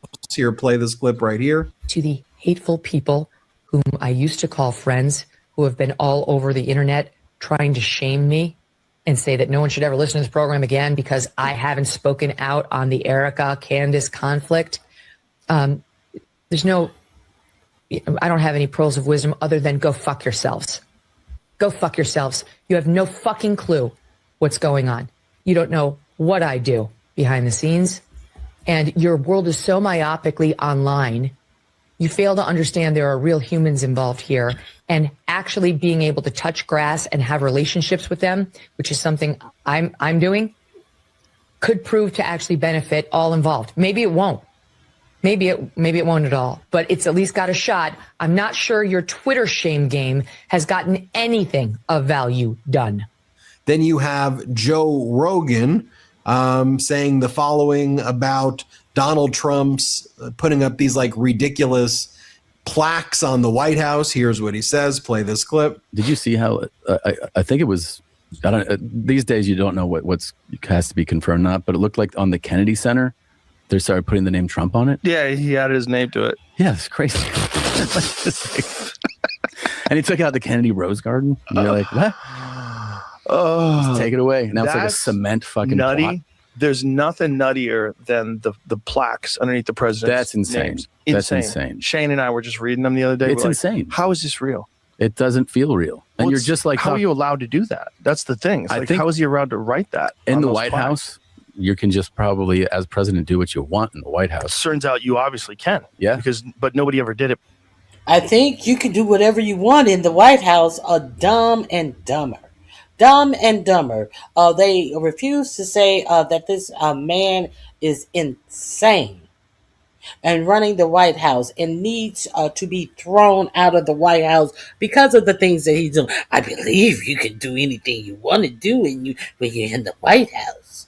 Dumb and Dumber, who was telling you to vote for the man that they're speaking of right now. The influencers who influenced and lied and took softball interviews with Joe Rogan, did a whole 3-hour softball interview and got the same crazy response that he's talking about right now. from the person who he helped get in the White House. But I digress. Before those are going to get taken down. No, they'll be up forever. I don't think so. They're going to leave it like that forever. No fucking way. Yeah, like a museum piece. It's so crazy. They should have like the Trump wing. This is what happened when he was president. Look at this fucking lunatic. The auto pen photo of Joe Biden and the actual what's written there is crazy. Crazy. This is But notice how there's no reflection on their part in it, or their culpability in getting this crazy person in office. It should widely considered the worst president of all. Like, what are you talking about? It should be like a museum. Yeah. It should be the facts of his presidency, what happened during his term. You know, the Iraq war started and da-da-da. Yeah. It should be that. Of course. That's it. If that, you know. And under Reagan, it's like Reagan liked Trump and Trump liked him too. Trump was a fan of Reagan. What? Why is that relevant? Reagan was a fan of Trump. What? It's guys, nuts, crazy. But you can't just let someone just fucking fully swim in it like that. I know. So he needs like a right-hand man. You go, sir. I think they just... I understand the motive. Well, then Rogan mocks Donald Trump for covering up the Epstein files. Let's play this clip right here. Let's play it. The Epstein files. I heard there's no files. I heard it's a hoax. And then all of a sudden he's going to release the files. Well, I thought there was no files. Man. He wants an investigation now. Listen. Like, what is going on? They voted 427 to 1. Who was the one? Whoa, who's the one? I didn't see why he said, but he did. National security. No fucking way you gonna be the one. No, if you found out all of Congress voted for something and you the only one that didn't, can you change your vote? You can't be the one, guy. It should be that it has to be like no one can know what the vote is before you do it. Bro, I would love to hear his reason. How you the one? Well, you know, I was feeling like let's move past it and let's get on with our business. And you can't move past it. These billionaires are good people. Okay, you can't move past. They're good, solid people. You know, and then because MAGA has, you know, really spread this, this racism and this hate, and they've anointed people like Nick Fuentes, it's now backfiring on them, as even someone like Fuentes is like, the reason I'm voting for Gavin Newsom is that he's got a white family, and I'm not voting for J.D. Vance because J.D. Vance married an Indian woman. I mean, like, this is what's going on. I don't even want to play this clip. I'll just play a small portion of it because I want to give you insight into what's happening in the MAGA podcast world. Here, play this clip right here. So this is the image of Gavin Newsom, and we'll zoom in on it so you can get a better look. This is Gavin Newsom's family. Okay? Now, this is who the Republicans want you to think is literally the devil. Okay, this guy is Satan. This guy is evil. This guy is woke. He is a left-wing socialist Muslim. He's a radical Muslim socialist like Barack Obama. But, you know, right off the bat, we could just make some observations. You know, he's white. He's tall. He's handsome. His wife is also white. She's tall. She's good-looking. His children, 4 of them, are beautiful, and they're all white with and they all have blonde hair. And they're in California. What's beautiful? Or maybe this is Hawaii? Beautiful? I don't know. But they're in a beautiful state, our beautiful land. Their beautiful blood and our beautiful land in America. If only there was some way to combine those things. Their beautiful genetics, their genes. Weren't Republicans just talking about that? Beautiful genes. Look at these beautiful genes. Look at these beautiful genes on display. And look at our beautiful land. But Nick, look at your genes on display. Look at your half Hispanic incel genes on display. With that Shih Tzu chin sticking forward. Let's talk about your genes, Nick Fuentes. Are you worthy to be in America with your genes? Let's continue. And look at the beautiful landscape, our beautiful soil. All for us. This beautiful virgin soil separated from the world by 2 oceans that we control. And those beautiful genes that conquered and tamed it. It's really a sight to behold. This is our enemy, they say.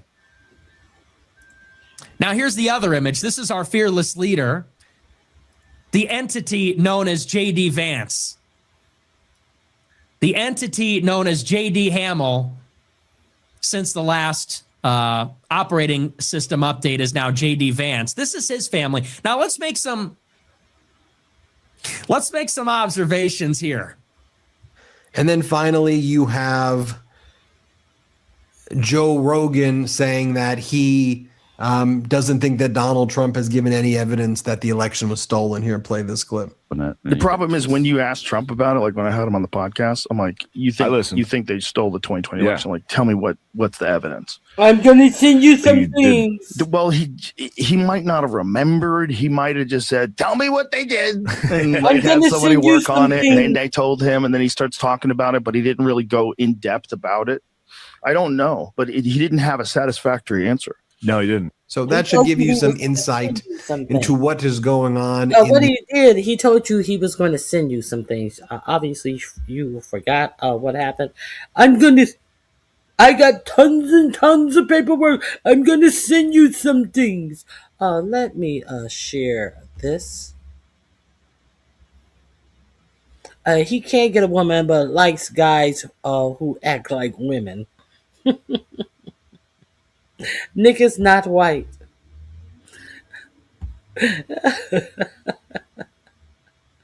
Oh. Hey, pretty zings. It's good to see you.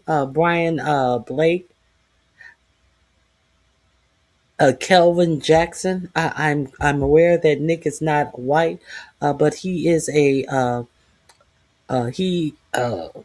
fronts as a supremacist nonetheless. What Democrat called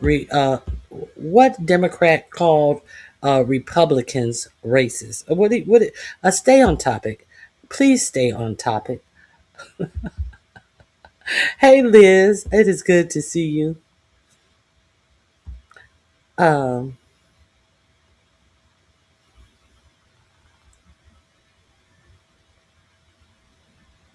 Nick like femboys.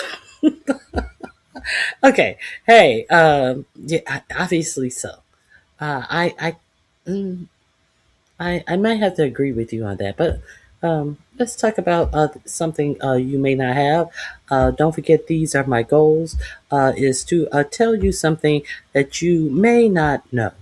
I just am trying to inform you of some things, and you may not know this. JP Morgan funds $6 billion a smelter plant that is a silver plant hours after U.S. seizes Venezuela metal wealth. So the U.S. has seized Venezuela's metal wealth. Did I not tell you that they were after these raw earth minerals also in Venezuela? I showed you a portion of the rare earth minerals in Venezuela that is ripe for the picking from 45-47's administration. So hours after the U.S. seized Venezuela's metal wealth, J.P. Morgan financed a silver plant. Now, J.P. Morgan's backs massive smelter projects as U.S. asserts control over Venezuelan metal assets. Isn't that interesting? Isn't that cute? How Jamie Dimon can just go in and do whatever he wants. You know, Jamie Dimon of J.P. Morgan, who was bailed out with our tax dollars when they were giving all these subprime mortgages and all of that. You know, Dimon. J.P. Morgan Chase underwrote $8 billion smelter plant investment in the United States just hours after Washington moved to seize Venezuelan metal wealth tied to long-standing international legal claims. The deal reflects a rapidly shifting landscape in critical mineral supply chain Hold on. Let me do something. Uh-oh, too bad. Here we go.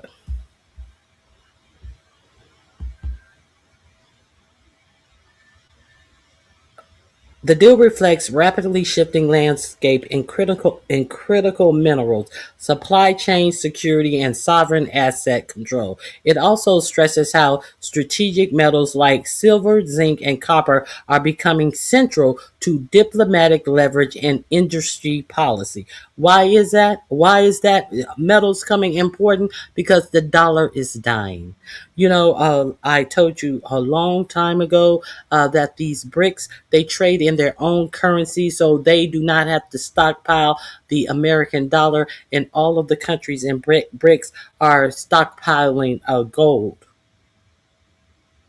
That is another one reason why he decided to intervene in Venezuela, because Venezuela was using was it. They are expected to actually join the BRICS, and they are trading in uh, their own country's money, and they have been trading with China and Russia in their own money, which is cutting out the U.S. dollar, because oil was usually sold on the I forget what it's I forget exactly what it's called.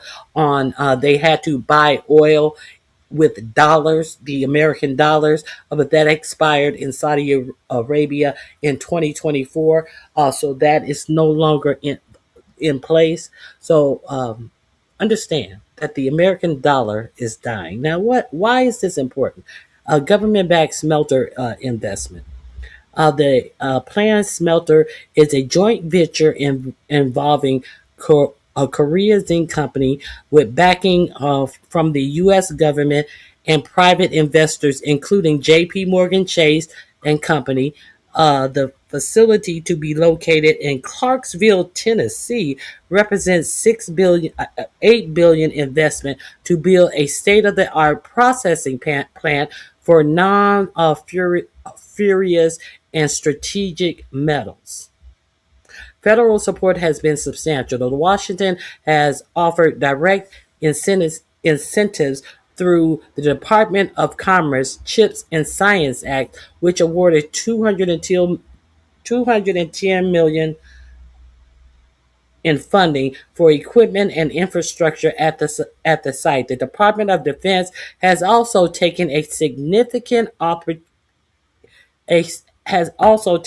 significant equity position in the venture. Less than 24 hours after the U.S. strike on Venezuela, the government quietly secured a massive smelter deal to process the country's $1 trillion in precious minerals.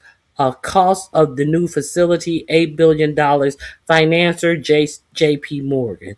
Can you connect the dots yet? U.S.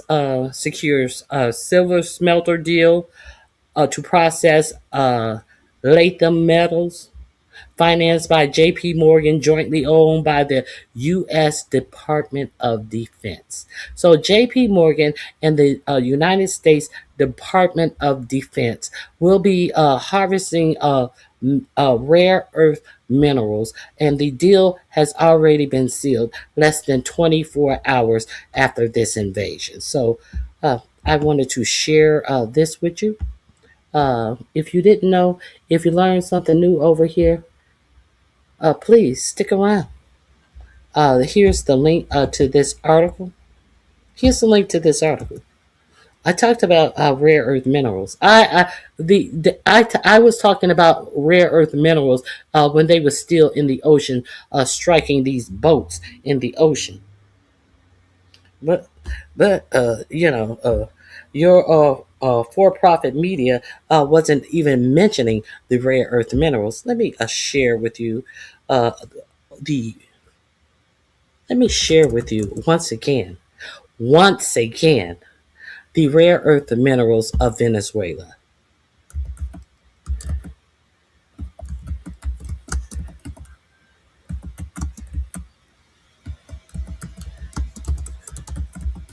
Let me see if I can find that real quick.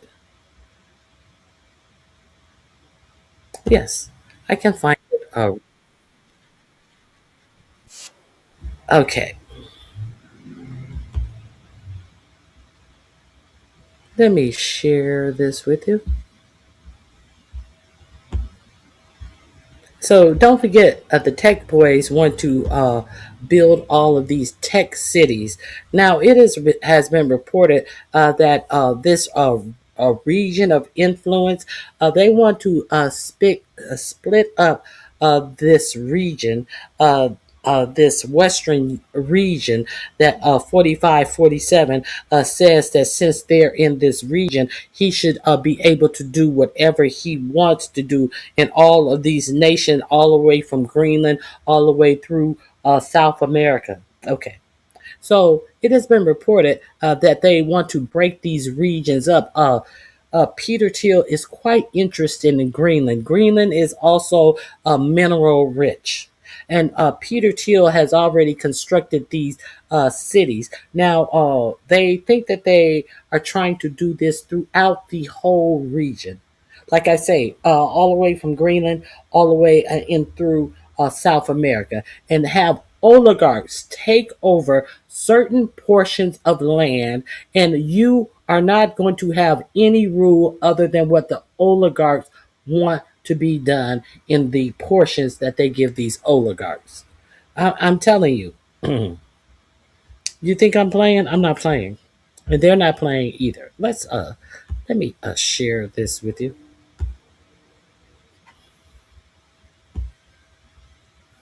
What if I told you this nation was Venezuela, and this immense wealth has almost no global markets and lifted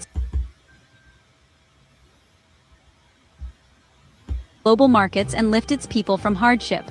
What if I told you this nation was Venezuela, and this immense wealth has almost nothing to do with the oil that has defined its modern history? It is a startling thought, one that challenges everything we think we know about this troubled South American nation. Beyond the headlines of political turmoil and economic collapse lies a geological and ecological reality that is almost entirely overlooked. This is not a story about black gold, but about the glittering, powerful, and essential resources that lie dormant beneath the soil, within the forests, and deep in the surrounding seas. The world has long associated Venezuela with its colossal oil reserves, the largest on the planet. This single resource has been both a blessing and a curse, fueling decades of prosperity before contributing to a spectacular downfall. Yet, this singular focus has created a massive blind spot. The very same geological forces that created the oil also bless the land with a breathtaking diversity of other minerals. The country's vast, underexplored territories hold the potential for a second, more diversified resource boom. We are talking about the building blocks of the 21st century economy: smartphones, electric cars, green energy, and advanced manufacturing. Let us begin with the minerals that power our modern digital lives: rare earth elements. These 17 metallic elements, neodymium, dysprosium, they are not necessarily rare in the Earth's crust, but rarely found in concentrations high enough to make mining economical. They are absolutely essential for high-strength magnets, wind turbines, electric vehicle motors, phones, laptops. Venezuela's Guiana Shield, a massive ancient geological formation in the south. Rocks there are prime candidates for hosting significant rare earth deposits. If confirmed, Venezuela could rival China. China currently dominates over 80% of the global supply. That would fundamentally alter the geopolitics of technology. The primary reason this potential remains untapped: immense logistical challenges and political instability. Exploring for rare earths requires sophisticated geological mapping, costly laboratory analysis, and substantial long-term investment, all of which have been scarce. The most promising areas are remote and lack roads and power, a silent missed opportunity for Venezuela and strained global supply chains. Gold has a much longer and more tangible history in Venezuela. For centuries, its rivers and lands have been a source of the precious metal, attracting prospectors and fueling legends. Despite this history, the country's full potential is far from realized. While small-scale and often illegal mining is rampant in the south, vast tracts remain geologically unmapped with modern techniques. Experts believe deep within remote river basins and under dense forest cover, undiscovered large-scale gold lodes are waiting to be found. If properly surveyed and developed, these could place Venezuela among the top gold producers, generating billions in revenue. The main barrier is a severe lack of rule of law and security. Illegal mining, often run by armed groups, creates a dangerous, chaotic environment that deters legitimate, large-scale investment. Beyond gold, Venezuela holds immense deposits of industrial minerals like iron ore. One of the planet's largest high-grade iron deposits sits in the Amataca Forest Reserve. This resource can supply steel mills for generations, providing material for construction and manufacturing, and infrastructure worldwide. Significant bauxite and nickel are also known. Venezuela's untapped wealth isn't just what's dug from the ground. It includes living, breathing ecosystems. One of the most biodiverse countries on Earth. Amazon rainforest, sprawling wetlands, cloud forests. These forests act as enormous carbon sinks, absorbing CO2 and stabilizing climate. Carbon finance and payments for ecosystem services can pay to protect forests. This green gold can support communities and preserve biodiversity. But it needs clear land rights, protected territories, and reliable monitoring. Hold on. Let us begin with the minerals that power our modern digital lives, rare earth elements. These 17 metallic elements, neodymium, dysprosium. They are not necessarily rare in the Earth's crust, but rarely found in concentrations high enough to make mining economical. They are absolutely... Now, 4547's son, Don Jr., showed him a magnet in the White House, and 4547 came out and said, "Oh, my son is in a new business. He showed me these magnets. Who knew about magnets?" Do you think 4547 essential for high-strength magnets, wind turbines, electric the sun in the will Earth's be in on crust, this? but rarely found in concentrations high enough to make mining economical. They are absolutely essential for high-strength magnets, wind turbines, electric vehicle motors, phones, laptops. Venezuela. Who do you think is going to benefit from this? We already see that JP Morgan is. So those links are in my description box as well. I'm just giving you, trying to give you some information that you can use.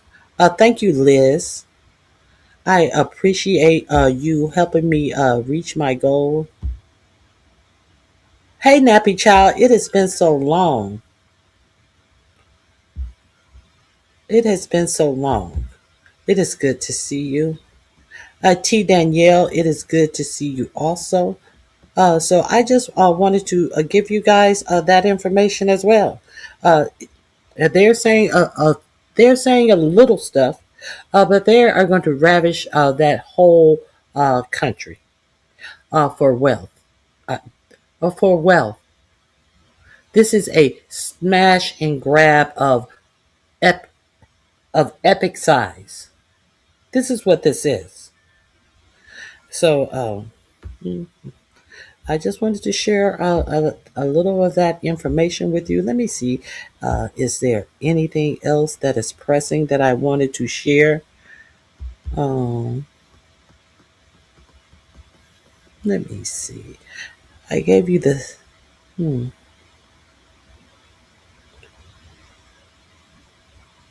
Let's look at the UN. These... hold on one second. The emergency UN meeting behind this Venezuela strike, and see what other nations are saying. Let's delve into that. I'm pretty sure a lot of people. I don't know how this has been looked upon by other nations. Let me stop and share my screen right now.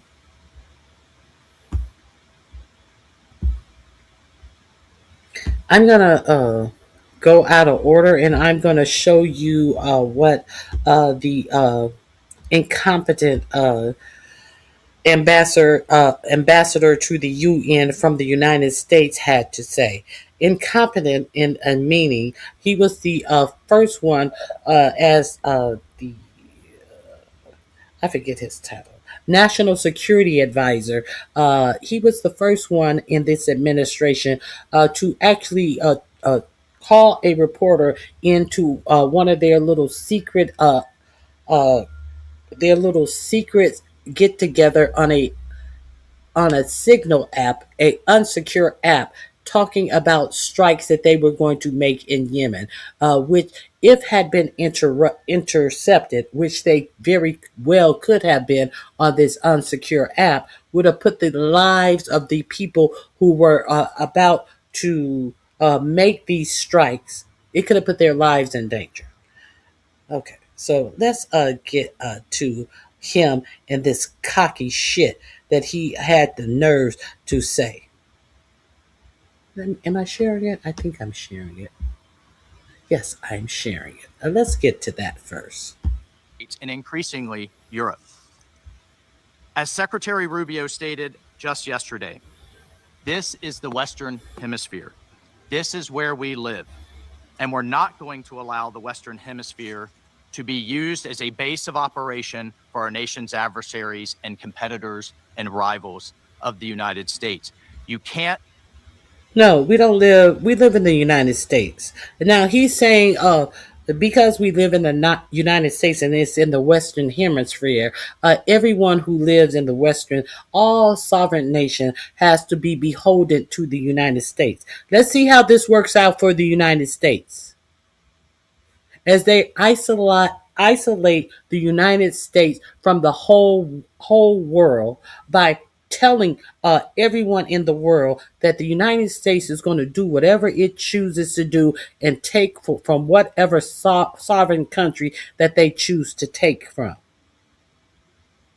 Let's see how this work out.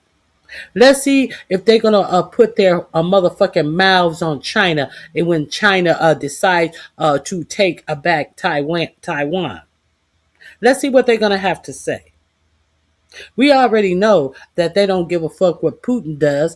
We already know that they are ready to abandon Ukraine. So are they going to say, well, Vladimir, I'm not saying anything about what you're doing in Ukraine, so don't say nothing about what I'm doing in Venezuela.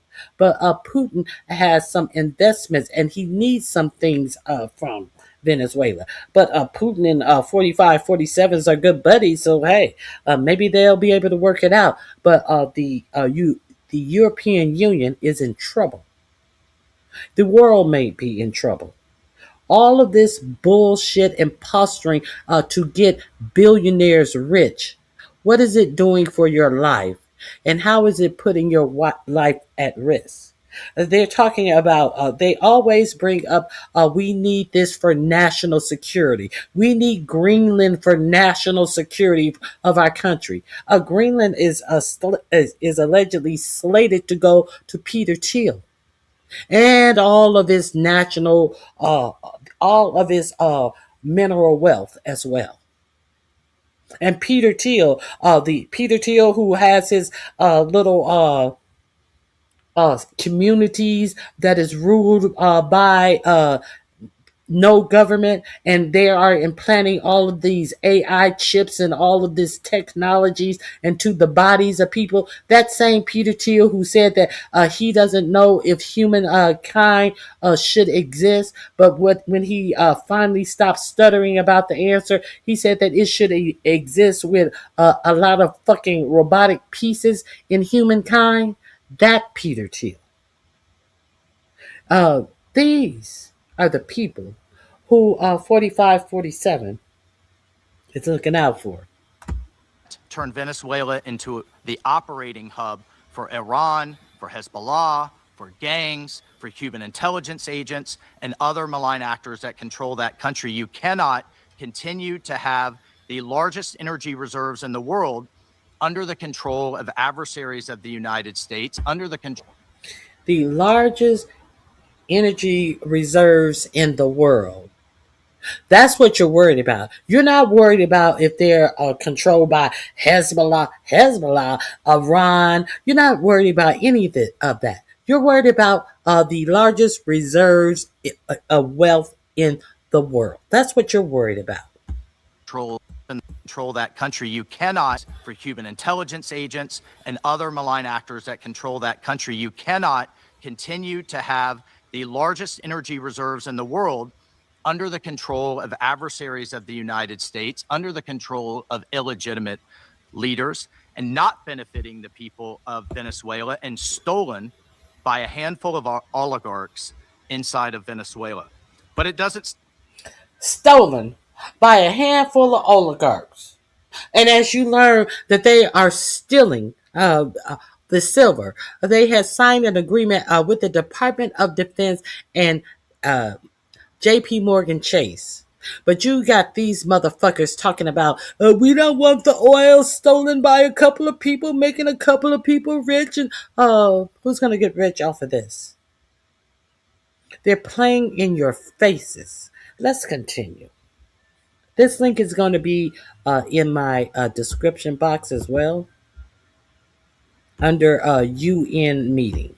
Stop there. Numerous UN and international human rights organizations have issued reports documenting serious human rights abuses by the Maduro regime, including reports of extrajudicial killings, political prisoners, torture, and arbitrary and unlawful detentions. In fact, over 8 million Venezuelans have fled the country, destabilizing their neighbors in the region and creating the world's largest refugee crisis. Members of this council, colleagues, the United States wants a better future for Venezuela. We believe a better future for the people of Venezuela and for the people of the region and the world is stabilizing the region and making the neighborhood that we live in a much better and safer place. And this is why millions of Venezuelans that have fled this brutal regime are celebrating and cheering around the world as this body pontificates, including those celebrating are including in my home state of Florida, where hundreds of thousands of Venezuelans have fled this regime's brutality. I want to reiterate, President Trump gave diplomacy a chance. He offered Maduro multiple off-ramps. He tried to de-escalate. Maduro refused to take them. President Trump made it clear that the narco-terrorism must stop, and yet it continued. The United States will not waver in our actions to protect America. So even though Venezuela wanted to stop, wanted to talk, and he said that he would sign an oil agreement with America, this motherfucker is coming up to the UN saying he would not stop. And I would be remiss if I didn't note this motherfucking seam going down the middle of his motherfucking head. Looked like he got a zip up head because his scalp reduction surgery did not go well to remove all the bald skin on the top of his head, while he's trying to keep it cute for black men with big dicks on the apps that he go to peruse big dicks with his married ass. Married to a woman ass. I would be remiss if I didn't highlight that big zipper in the top of his motherfucking head. Oh, y'all forgot about that? Y'all forgot him perusing that app and trying to get a big dick black man to come visit him in Washington, D.C.? Oh yeah, this is a very sloppy motherfucker. He had not locked down his personal profile, and this is what they found this married motherfucker doing. Okay, I digress. Let's continue. Americans from the scourge of narco-terrorism and seeks peace, liberty, and justice for the great people of Venezuela. I thank you, Mr. President. Okay, so that's where I started. Let's hear some of the serious people. History has repeatedly demonstrated that military invasions against sovereign states yield only instability and deepen crises. The President of the United States of America during the afternoon of 3rd January 2026, in which he not only threatened with additional airstrikes against the Venezuelan territory, but also claimed to resolve to occupy and govern the Bolivarian Republic of Venezuela and to exploit the natural resources and administer the wealth of that sisterly nation in what can only be described, hey Leonard, as the confession of a clear plan of annexation. Thank you, Mr. President. We wish to, due to the shortcomings of its predecessor, the League of Nations, the UN was created to prevent countries from resorting to conflict, to settle disputes and prohibit the use of force unless it is done in a legally prescribed manner. In doing so, the UN has played a pivotal role in ensuring peaceful existence amongst nations, including in ending the colonial subjugation by powerful countries over others, underpinned by respect for the equal rights of nations, large and small, and respect for the principle of equal rights and self-determination of peoples.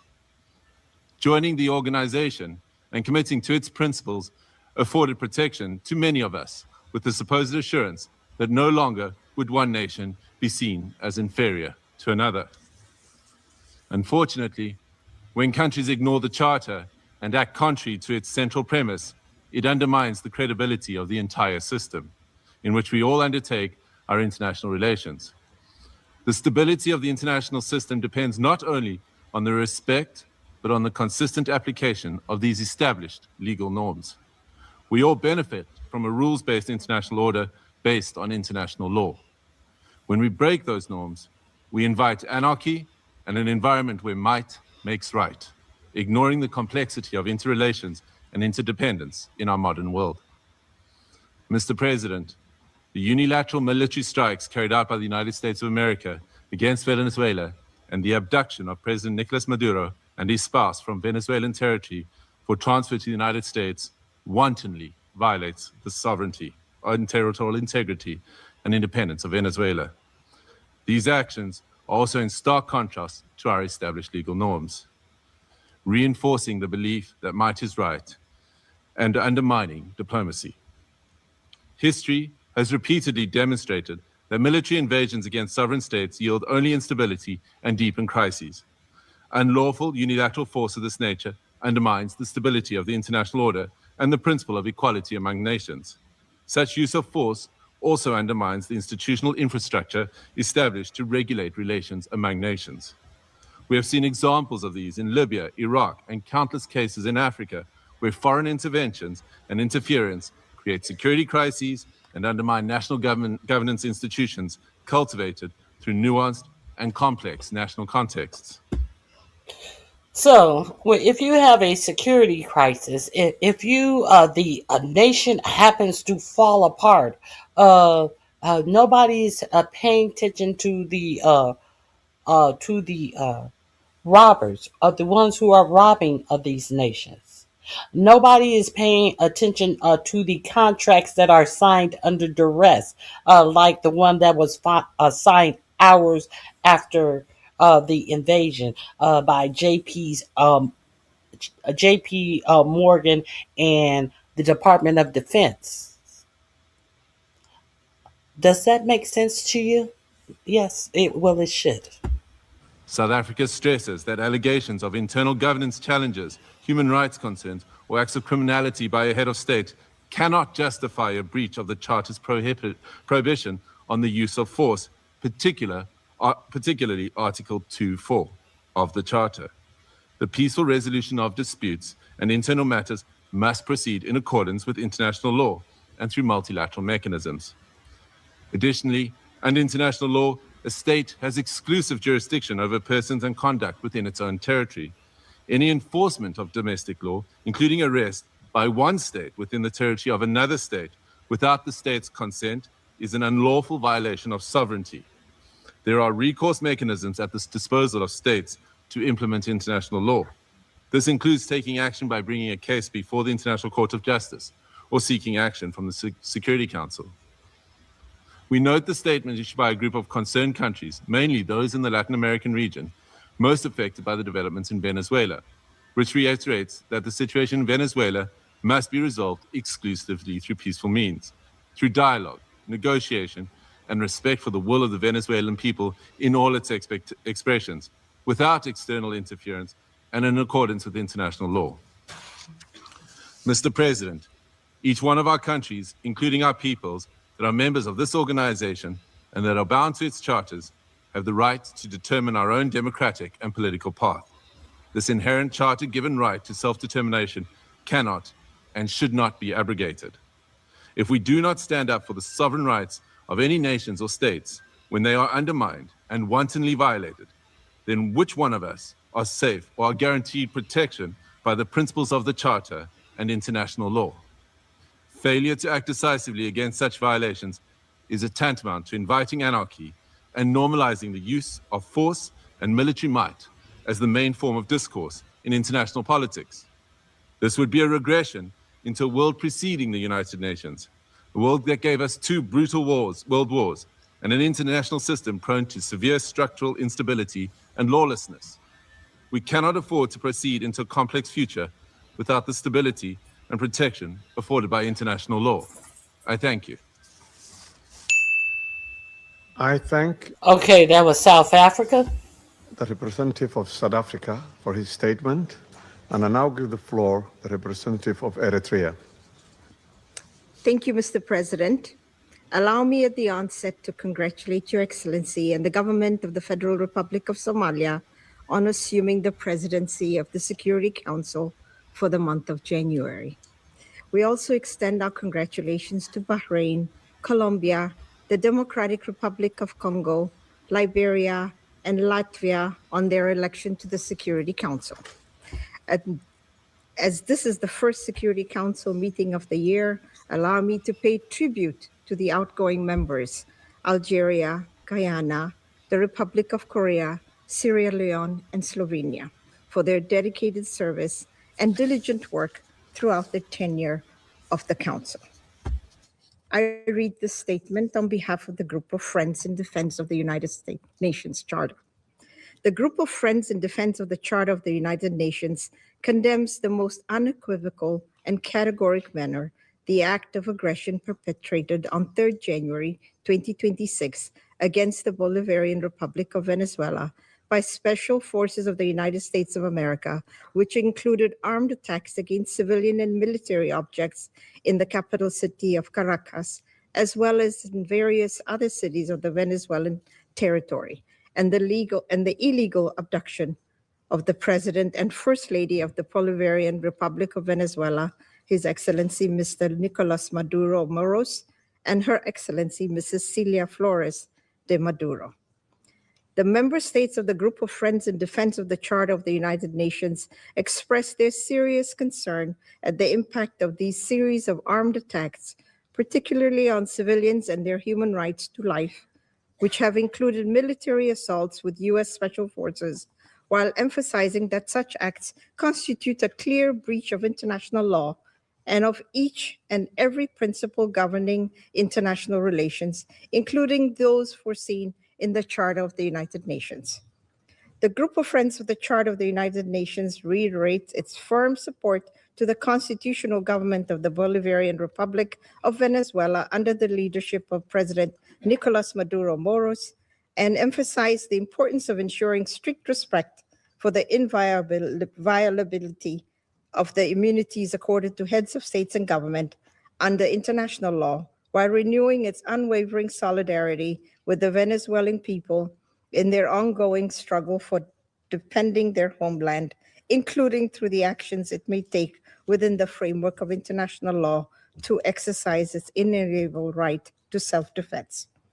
The member states of the Group of Friends in Defense of the Charter of the United Nations demand for the immediate cessation of all hostilities against the Bolivarian Republic of Venezuela, for the full respect for the sovereignty, territorial integrity, political independence, and inalienable right to self-determination of the Bolivarian Republic of Venezuela, for the immediate return of President Nicolas Maduro and First Lady Celia Flores de Maduro to the Venezuelan national territory, and for those responsible for these acts of aggression to be held accountable. The group of friends of the Charter of the United Nations firmly reject the remarks delivered by the President of the United States of America during the afternoon of 3rd January 2026, in which he not only threatened with additional airstrikes against the Venezuelan territory, but also claimed to resolve to occupy and govern the Bolivarian Republic of Venezuela and to exploit the natural resources and administer the wealth of that sisterly nation in what can only be described as the confession of a clear plan of annexation that foresees, among others, the complete obliteration of the inalienable rights of the Venezuelan people, as well as the fundamental rights of the Venezuelan state as a whole. The member states of the Group of Friends of the Defense of the Charter of the United Nations call on all relevant international bodies, including the Security Council and the General Assembly of the United Nations, to swiftly mobilize in order to uphold the purposes and principles enshrined in the Charter of the United Nations and to urgently take appropriate measures to avoid further escalation of the situation on the ground, particularly additional acts of aggression against the sovereignty and territorial integrity of the Bolivarian Republic of Venezuela, and preserve both regional and international peace and security. I thank you. I thank the representative of Eritrea for her statement and now give the floor to the representative of Uganda. Thank you, Mr. President. I have the honor to deliver this statement on behalf of the Non-Aligned Movement, NAM, representing 121 member states united by the shared principle of respect for the sovereignty and territorial integrity of all nations. The Coordinating Bureau of the Non-Aligned Movement, NAM, categorically condemns the act of aggression perpetuated by the United States of America against the Bolivian Republic of Venezuela since the early hours of 3rd January 2026, which included armed attacks against civilian and military locations in the capital city of Caracas, as well as in various other cities of the Venezuelan territory. The Coordinating Bureau of the Non-Aligned Movement notes that attacks in question, which blatantly violate the purposes and the principles enshrined in the Charter of the United Nations, as well as the norms of the international law, constitute an act of war against the Bolivian Republic of Venezuela that undermines both regional and international peace, security, and stability, while also threatening the very right to life of the Venezuelan people. Excuse me. The Coordinating Bureau of the Non-Aligned Movement demands the immediate cessation of all hostilities against the Bolivian Republic of Venezuela, the full respect of the sovereignty, territorial integrity, political independence, and inalienable rights to the self-determination of Bolivian Republic of Venezuela, and that those responsible for those ongoing acts of aggression to be held accountable. The Coordinating Bureau of the Non-Aligned Movement reaffirms the inviolability of the immunities accorded to the heads of states and government under international law, which constitute a fundamental pillar of sovereign equality, peace, coexistence, and stable international relations.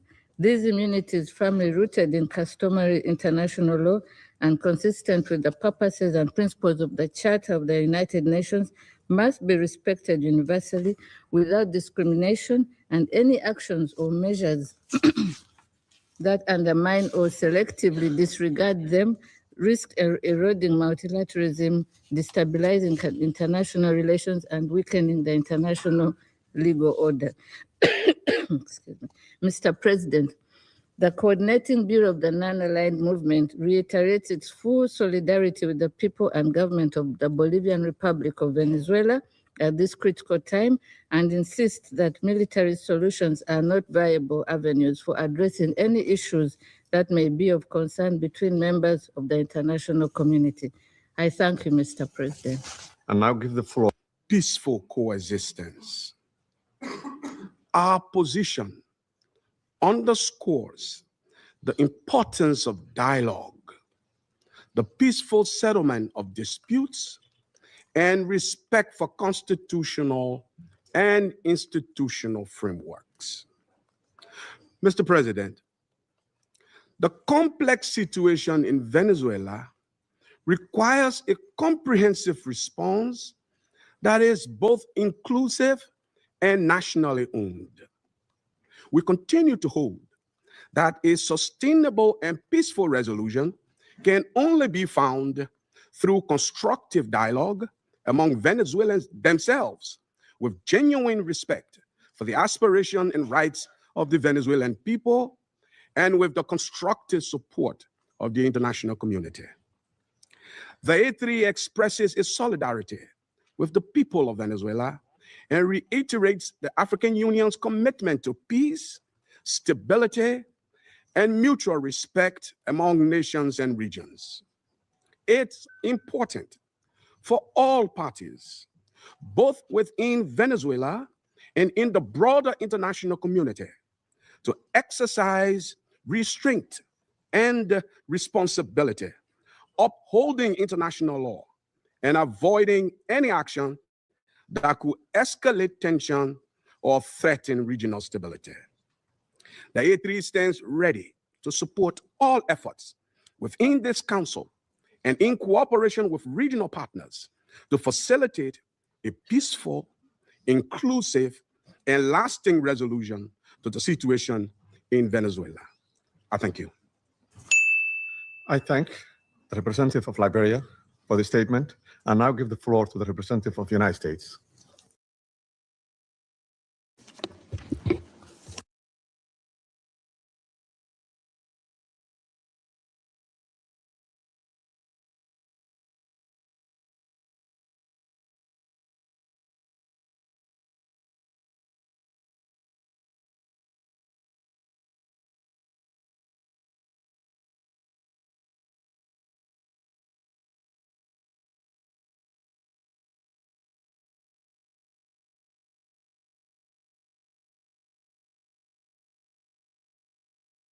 Election. Exactly. I asked you if there would be an election in Venezuela. That's what I asked. I said, why was the president so quick to dismiss Machado? You answered that question. And then I said,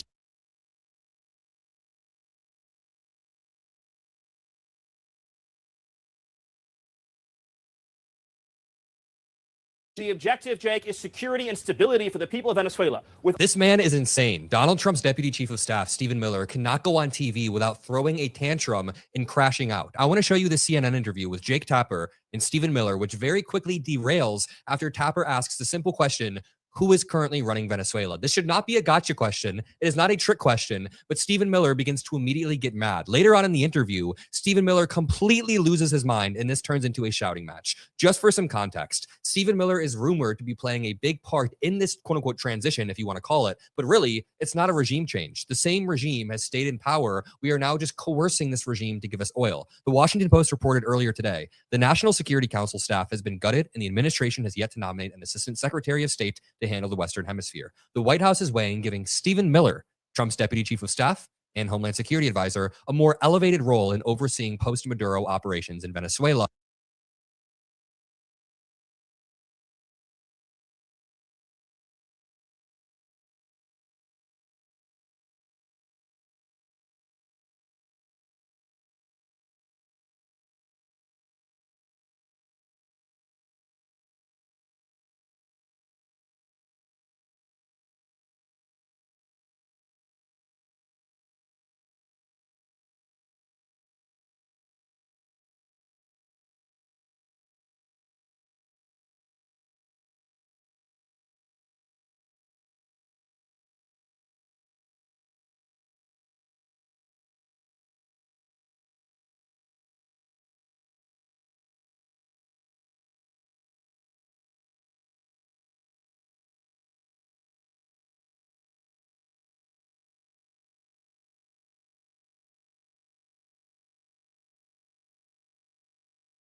Miller has been the architect of a lot of the administration's most radical immigration policy, radical deportation policy. And with that background, I want to show you this clip of Stephen Miller just melting down. I'll interject in between the clips, but I'm going to let this I apologize. What I said is, we hear this term Western Hemisphere so much. I talked to you about the sphere of influence way earlier than we have started hearing this Western Hemisphere. If you come to my channel, I broke that down months ago.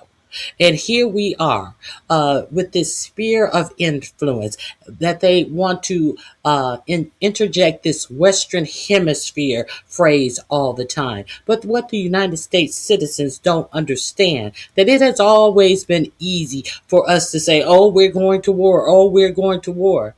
But this time, see, the United States have never had war on its own land before. So it's always been easy for us to talk about war, as this president is isolating us from the whole world. See, we never had bombs falling down on the United States streets. So while you guys are playing games and believing this bullshit and hyperbole as oligarchs go in and steal the riches from other nations, what's going to happen when other nations start doing the same thing to the United States? See, this should cause you some pause. This should make you think. But you're incapable of having independent thought. You're sheep that are being led to slaughter. Let's continue. Play out before giving my opinion. Make sure you drop a like. Make sure you subscribe to the Adam Mockler feed below and check this out. The question about who is now running Venezuela is one that even members of Congress who are big Trump supporters say they're not quite sure about. Senate Majority Leader John Thune told CNN's Manu Raju that he doesn't know what President Trump meant by his assertion that the U.S. is running Venezuela, and he said he needs more information. Can you tell us what the president means when he says, is acting President Delcy Rodriguez in charge? Is she running Venezuela or not? Well, what the president said is true. The United States of America is running Venezuela. By definition, that's true. Jake, we live in a world in which you can talk all you want about international niceties and everything else. But we live in a world, in the real world, Jake, that is governed by strength, that is governed by force, that is governed by power. These are the iron laws of the world. No, we live in a real world that is governed by laws. That's the real world that everyone else live in. Understand what he just said. Not one time did he say we live in a world that is governed by law. But are you saying... And you think everything's going to be okay for America. You believe this bullshit that everything's going to be okay for America. Everything is not okay for America right now. America economy is fucking down the fucking drain. As people are losing their health care, as they have no problem taking SNAP benefits from children and disabled people. But you believe that everything is all right in America, as they take away the subsidies for you to have health insurance, and do nothing to the oligarchs who make sure that they deny your health care services when you have insurance, to make sure that they can have more money to distribute among their shareholders. But you think everything's okay in America, as they do this blatant shit, because they have some of you following like sheep and too stupid to have independent thought beyond the rhetoric that they put out, and you don't know you're being fucked. So they've emboldened their fucking greed. They've emboldened themselves, talking about the Western Hemisphere. And how do you benefit from any of this? How does your life improve from any of this? They're not even trying to improve the lives of America, and talking about they're about to run Venezuela. How they running Venezuela and they can't even run the United States? But you stupid motherfuckers have nothing to say about that. Let's continue.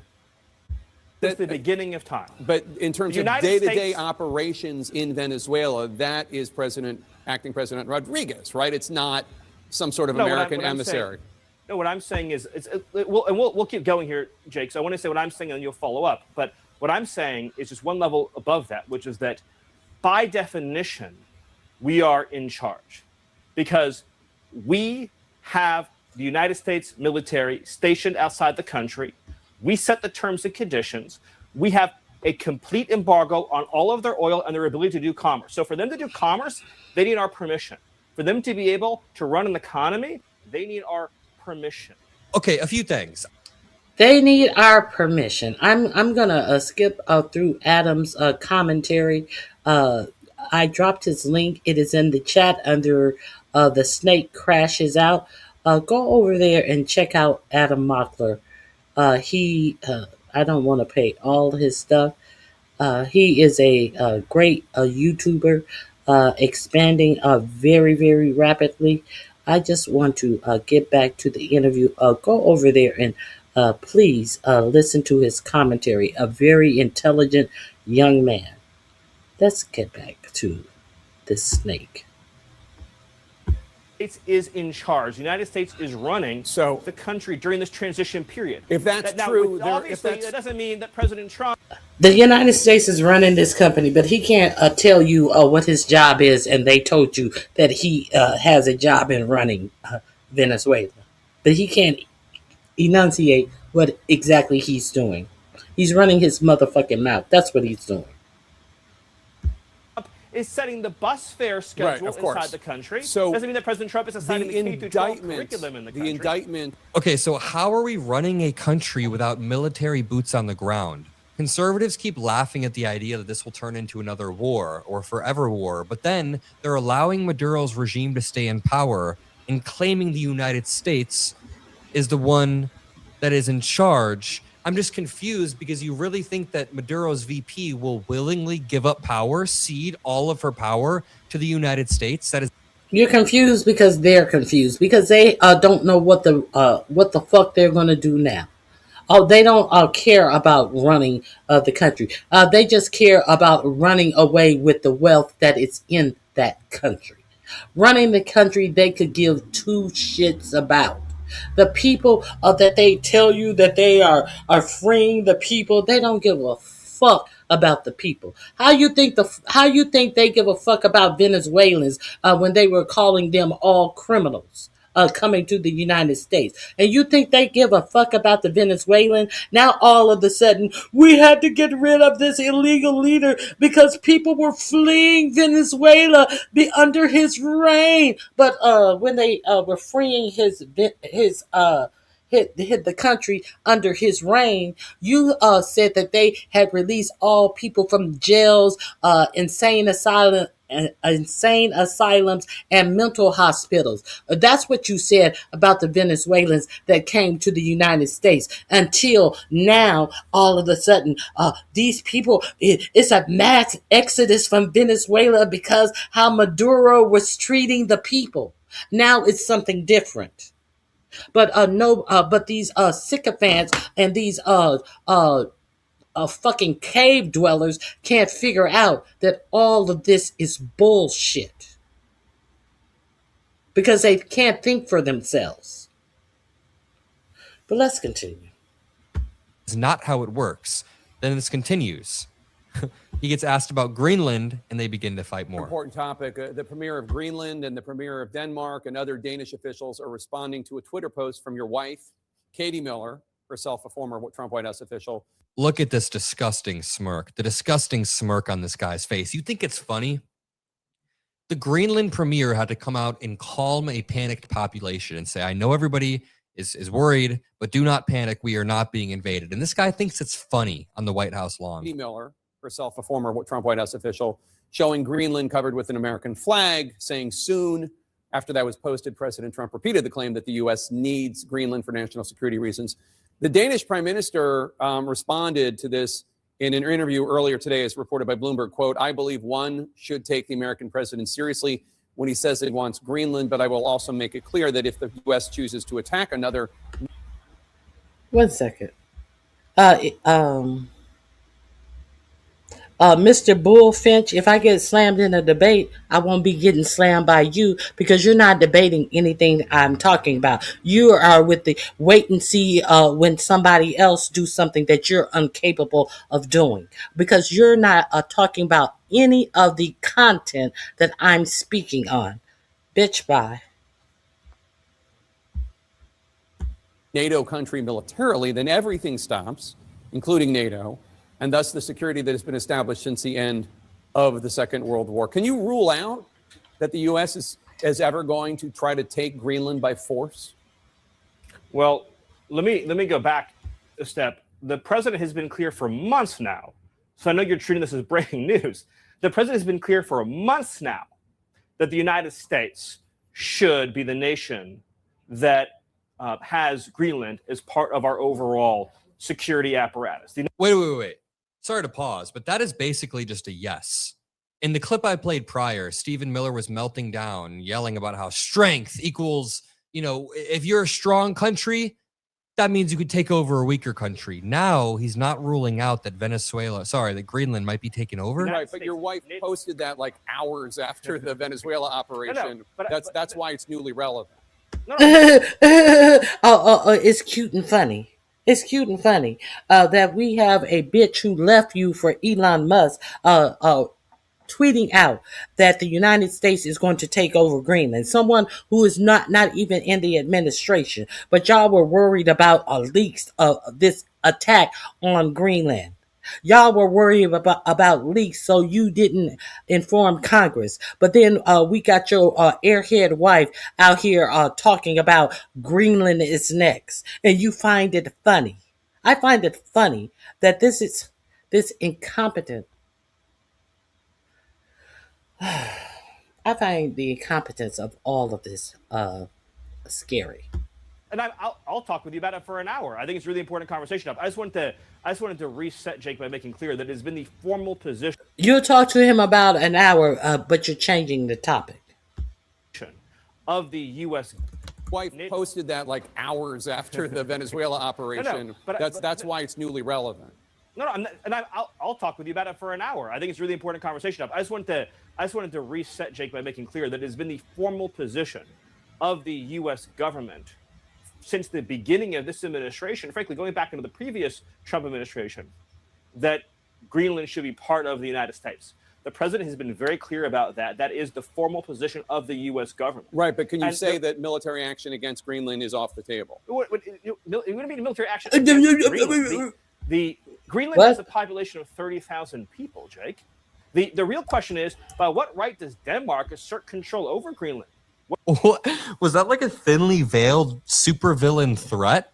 He's basically saying nobody is going to fight the U.S. over Greenland because they have such a small population they can't even put up a fight? This is some supervillain psychopathic shit. What is the basis of their territorial claim? What is their basis of having Greenland as a colony of Denmark? The United States is the power of NATO.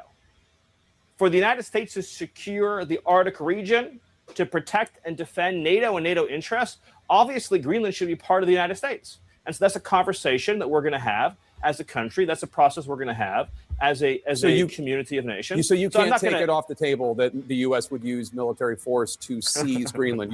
You can't take it off the table. Jake, I understand you're trying very hard to, which again, is your job. I respect it. It's great to get exactly the headline, right? That catchy headline. I'm trying to get an answer to the question. That says Miller refuses to rule out the United States should have Greenland as part of the United States. There's no need to even think or talk about this in the context that you're asking of a military operation. Dude, you can't even answer. Look at Jake Tapper's face. Jake Tapper is completely just mind blown by the answers he's hearing. You know why? Because he's asking about Stephen Miller's own wife's post. Let me drag this on a screen now so everybody can see the post that we're talking about. Katie Miller posted on Twitter soon, and it was Greenland covered in the U.S. flag to imply they've been invaded or annexed or territorially claimed.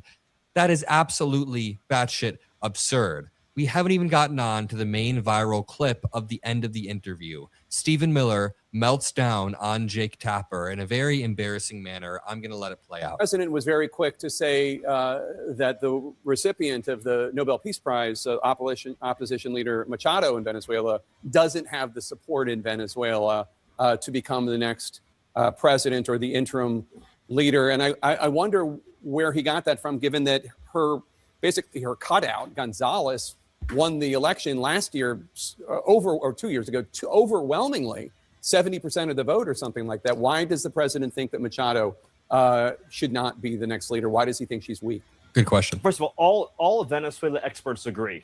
All Venezuela experts agree that it would be absurd and preposterous. Venezuela experts? All Venezuela experts? For us to suddenly fly her into the country and to put her in charge? And the military would follow her, and the security forces would follow her. This is not a serious. It's not even a serious question. So should there be an election? Let me. If you give me the floor for 30 seconds, let me tell you what we are doing here, Jack. The United States. This is sort of foundational. The United States is using its military to secure our interests unapologetically in our hemisphere. We're a superpower, and under President Trump, we are going to conduct ourselves as a superpower. It is absurd that we would allow a nation in our own backyard to become the supplier of resources to our adversaries, but not to us, to hoard weapons from our adversaries, to be able to be positioned as an asset against the United States rather than on behalf of the United States. Sovereign countries shouldn't be able to do what they want to do. The Monroe Doctrine and the Trump Doctrine is all about securing the national interests of America. For years, we sent our soldiers to die in deserts in the Middle East to try to build them parliaments, to try to build them democracies, to try to give them more oil, to try to give them more resources. The future of the free world, Jake, depends on America being able to assert ourselves and our interests without apology. This whole period that happened after World War II, where the West began apologizing and groveling and begging I don't even and know, engaging these honestly, vast what you're talking about right schemes. now. It's a what I'm talking about, Jake, is the idea. And by the way, you do. I know you love doing that smarmy thing, Jake, and I was hoping to be better than that this time. I asked you about if there should be an election. Exactly. I asked you if there would be an election in Venezuela. That's what I asked. I said, why was the president so quick to dismiss Machado? You answered that question. And then I said, the objective, Jake, is security and stability for the people of Venezuela. With our help and leadership, that country will become more prosperous than it has ever been in its whole history. Venezuelans, but the woman running Venezuela right now is part of the Maduro regime. There will be conversations, Jake, about all of these guideposts along the way. The reason why I was giving you that speech, which I know you didn't want to hear, is because you're approaching this from the wrong frame. This neoliberal frame that the United States' job is to go around the world and demanding immediate elections to be held everywhere, immediately, all the time, right away. No. And the far right frame is everybody around the world should give us all your wealth, or we are going to shoot down boats and say that you are narco terrorists, and we're going to declare that fentanyl is a weapon of mass destruction to try to explain why we're using our military, non-military entities, as we say we are going to strike Iran because they are striking peaceful protesters, but we're going to strike Iran for striking peaceful protesters, while we got Pete Kegbreath, who could not answer a question, would he shoot American peaceful protesters? Make any of this bullshit make sense? You're giving a speech because you don't want to answer the question. No nation should have a election. So if this motherfucker thinks that they can invade Greenland and he can avoid having answered the question, if not Greenland, Venezuela, and he can avoid answering the question if they should have another election, what makes you think? What do you think that they think about America having another election? If they don't want them to have another election, and you get all of this bullshit and lip service about them having an election to run their own country, since you want to say that Maduro was an illegal president who stole the election like 47 tried to do in 2020, and is still saying to this day that he actually won an election that he lost. What do you think is going to happen with elections in the United States? I digress.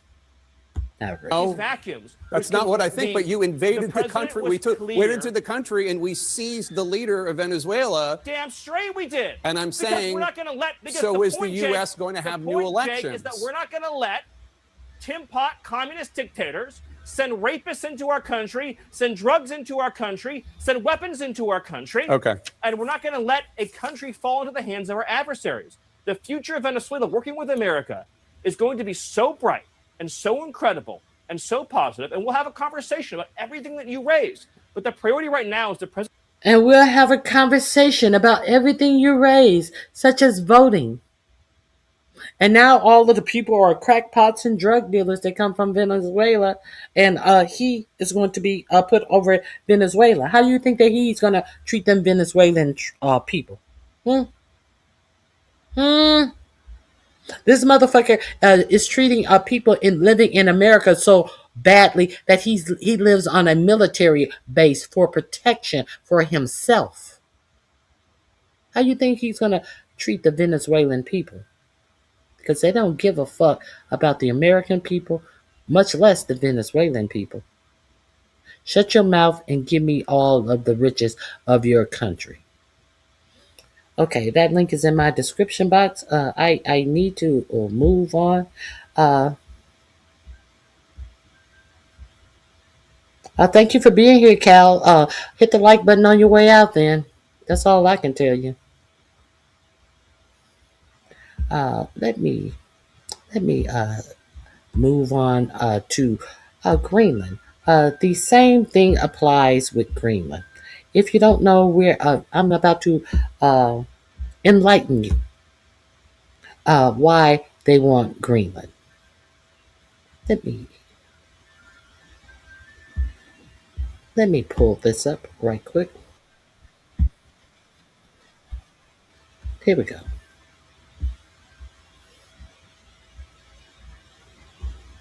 Here we go. Because people walk around with computers in their hands all day, and all they understand to look up and try to understand is dumb shit. But let's get some facts. Let's get down to some facts. This will be in my description box under Greenland. Threatening to steal Greenland from Denmark, and a group.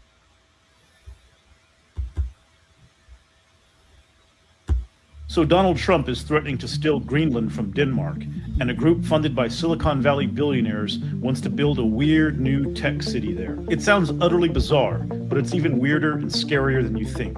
Greenland's tech-driven takeover isn't about one frozen island. It's about Silicon Valley billionaires taking over the entire world. Because the plot to build a new tech city in Greenland is part of the extremist tech ideology called the network state. Here's a quick network state refresher. A cultish group of tech billionaires has decided that democracy no longer matters. They want to establish new territories, tiny corporate countries, under their control. These would be pure corporate autocracies, fiefdoms where tech elites have total power. The network state philosophy comes from extreme reactionary thinkers like Curtis Yarvin and Balaji Srinivasan. There's even an entire network state conference every year focused on creating these dystopias around the world.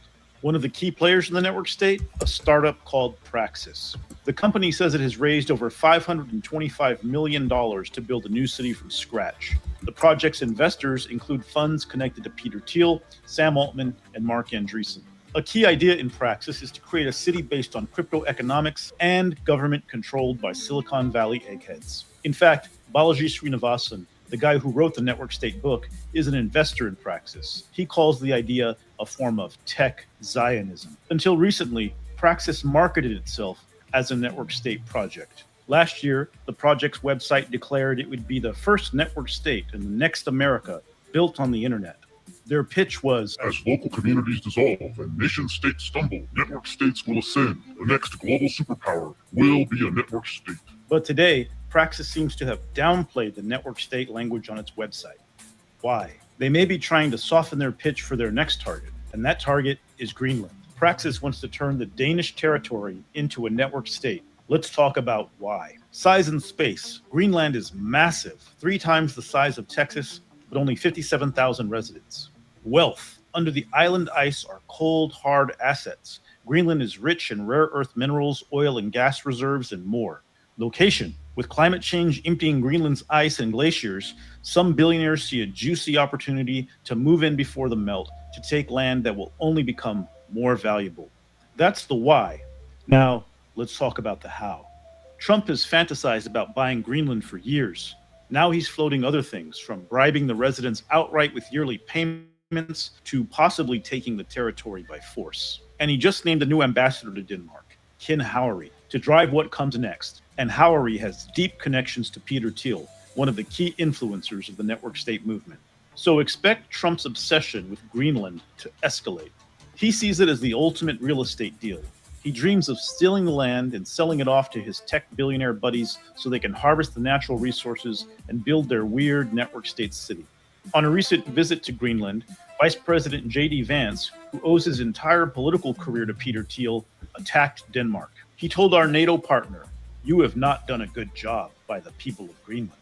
And when the commander of the U.S. military base in Greenland pledged that all of our flags will fly proudly together, she was fired. The conflict over Greenland is only heating up. But remember what's driving it: a billionaire war on democracy. The network state, which is also pushing for Trump's dystopian freedom cities, is actively encouraging the takeover of Greenland.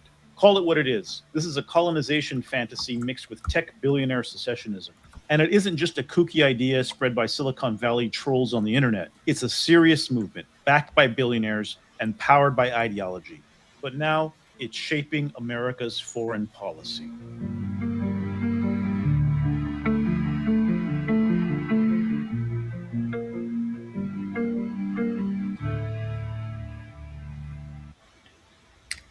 Oh, it is so fantastic when people have absolutely nothing to say because they sit around with information at their fingertips and then have the audacity to say something that is factual, that is showing you all the articles in actual news reports about what he's saying when he is citing his sources, and you're mad because you can't take the facts. Bye, bitch. Hit the like button on your way out. Let's delve into a little or more of this. I think I have something else. I think I have. What is it? What is it? What is it? I think I had something else.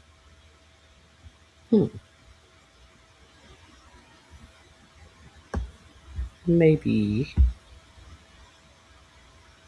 No, it's not there. I apologize. Is it here? I thought I had something else. Hmm.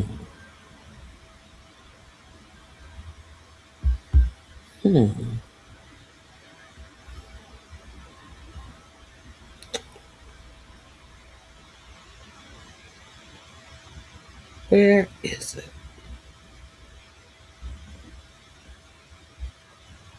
Hold on 1 second. Is it here? Welcome back. It's good to see you. No, this isn't it. Let's move on. And maybe I'll find it somewhere else. Okay, so I just wanted to give you that information about Greenland. Wait a minute. Hold on. Hold on 1 second.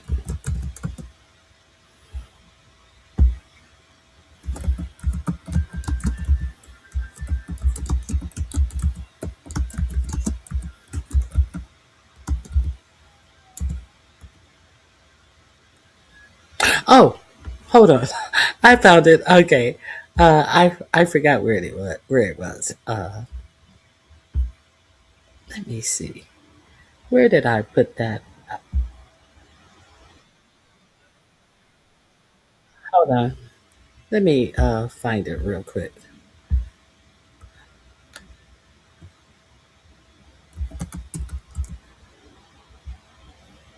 This was from 11 months ago. This is not new.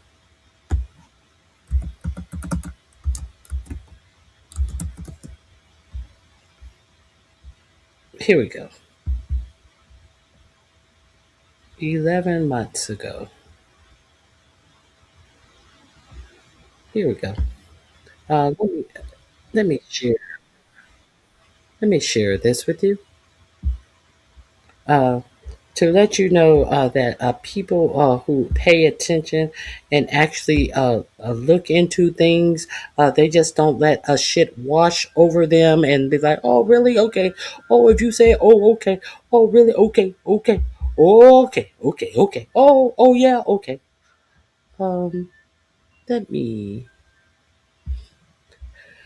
share this with you. The Dark Reason 4547 wants Greenland.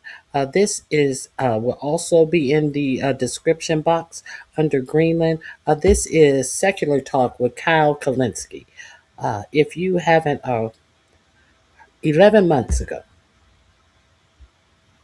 I spun this show from the ground up, and we got the default ads on us. This little nugget on YouTube, and that's it. I've never talked to an advertiser or a corporation or a billionaire or a government or anything like that. We're one of very few in this space that can say that. All right, so let's go ahead and dive into it, y'all. So the Financial Times the other day gave us this little nugget. Trump apparently had a fiery phone call with Denmark's prime minister over the issue of Greenland. Here, let me tell you what they say. Donald Trump insisted he was serious in his determination to take over Greenland in a fiery call with Denmark's prime minister, according to senior European officials. The Oh, I guess this is AI as well. Let me be sure you are able to see. This was 11 months ago. Let's continue. U.S. president spoke to Mette Frederiksen, the Danish premier, for 45 minutes last week. The White House has not commented on the call, but Frederiksen said she had emphasized that the vast Arctic island, an autonomous part of the Kingdom of Denmark, was not for sale, while noting America's big interest in it. 5 current and former senior European officials briefed on the call said the conversation had gone very badly. They added that Trump had been aggressive and confrontational following the Danish prime minister's comments that the island was not for sale, despite her offer of more cooperation on military bases and mineral exploitation. In other words, they're saying, hey, dog, we'll allow more military bases. We'll cooperate with you. You can get a phenomenal deal on the minerals that we have here, the tremendous wealth in natural resources that we have here. We're open on all that shit. And Trump is still going, nah, bitch, I'm taking that. Quote, it was horrendous, said one of the people. Another added, he was very firm. It was a cold shower. Before, it was hard to take seriously. But I do think it is serious and potentially very dangerous. The details of the call are likely to deepen European concerns that Trump's return to power will strain transatlantic ties more than ever. As the U.S. president heaps pressure on allies to give up territory, Trump has started his second term musing about potentially taking over Greenland, the Panama Canal, and even Canada. The Western Hemisphere. Oh, it's the Western Hemisphere. Everybody gets to do what I tell them to do. The Western Hemisphere. So according to the Danish prime minister, Trump is dead serious about Greenland being taken over by the United States. Dead serious. And got furious when he was told directly to his face, no, this is not for sale. What the fuck? Now, I told you guys the other day, there is a genuine ideological reason why he thinks this way about Greenland, why he thinks this way about South America. Because paleoconservatives, which is the line of thought that he kind of comes out of, that school of thought, the idea that they're not warmongers is actually not true, right? So neoconservatism is this idea, we're the world's policemen, as we should be. We get to do whatever we want, wherever we want to. Any government that's hostile to us, we can overthrow them and basically put in a puppet regime. That's neoconservatism. Paleoconservatism has an isolation streak to it, like, hey, let's take care of our own business, etc. But Pat Buchanan, who's sort of the original mainstream paleoconservative who ran for president, he also believed in what's called hemispheric dominance. Namely, we control our entire hemisphere. What happens in a different hemisphere, okay, that's the problem of Russia or China or whatever. They can handle shit in their own hemisphere. But for us, South America is ours, right? Canada is ours. He's stretching it out to Greenland. That's ours. This is our sphere of dominance. And so the idea that paleoconservatives are actually anti-war is a bit of a misnomer. Because, yeah, a paleoconservative might say, don't do the war in Iraq. Just fuck that. That's a stupid war. We don't want to meddle in their business over there. But a lot of these people are the same people who have supported coups in Latin America to put in puppet regimes. And so there's an ideological reason why Trump is actually open to stealing the Panama Canal, stealing Greenland, threatening Canada repeatedly, right? But it actually goes deeper than that, guys. Here is the true and dark reason why Trump is doing this. We just learned about this the other day. Ready? Look at this. Praxis is a teal-backed network state project that aims to build its own nation. In November, Praxis founder Durden Brown wrote about wanting Greenland for Praxis. In December, Trump named Teal partner Ken Howry as Denmark ambassador and said the U.S. should buy Greenland. Praxis and Durden are thrilled. So as you can see here, here's a tweet from them. Let's take a look at it. So Trump comes out and Trump says, I'm pleased to announce Ken Howry as my choice for the United States ambassador to the Kingdom of Denmark. Ken is a world-renowned entrepreneur, blah, blah, blah, blah, blah. So he picks this guy, Ken Howry. This person says, Ken Howry will be ambassador to Denmark. Trump says U.S. ownership of Greenland is a necessity for purposes of national security and freedom. The U.S. feels that the ownership of Greenland is a necessity. So the Praxis Twitter account comes out and says, according to plan. According to plan. So let's repeat this here, right? Praxis is a Peter Thiel. He's the greasy, oily, wet-faced vampire billionaire, robber baron. Praxis is a Thiel-backed network state that's trying to build its own nation. Trump is picking somebody to be ambassador to Denmark who own Greenland, right? And this person is linked to Praxis.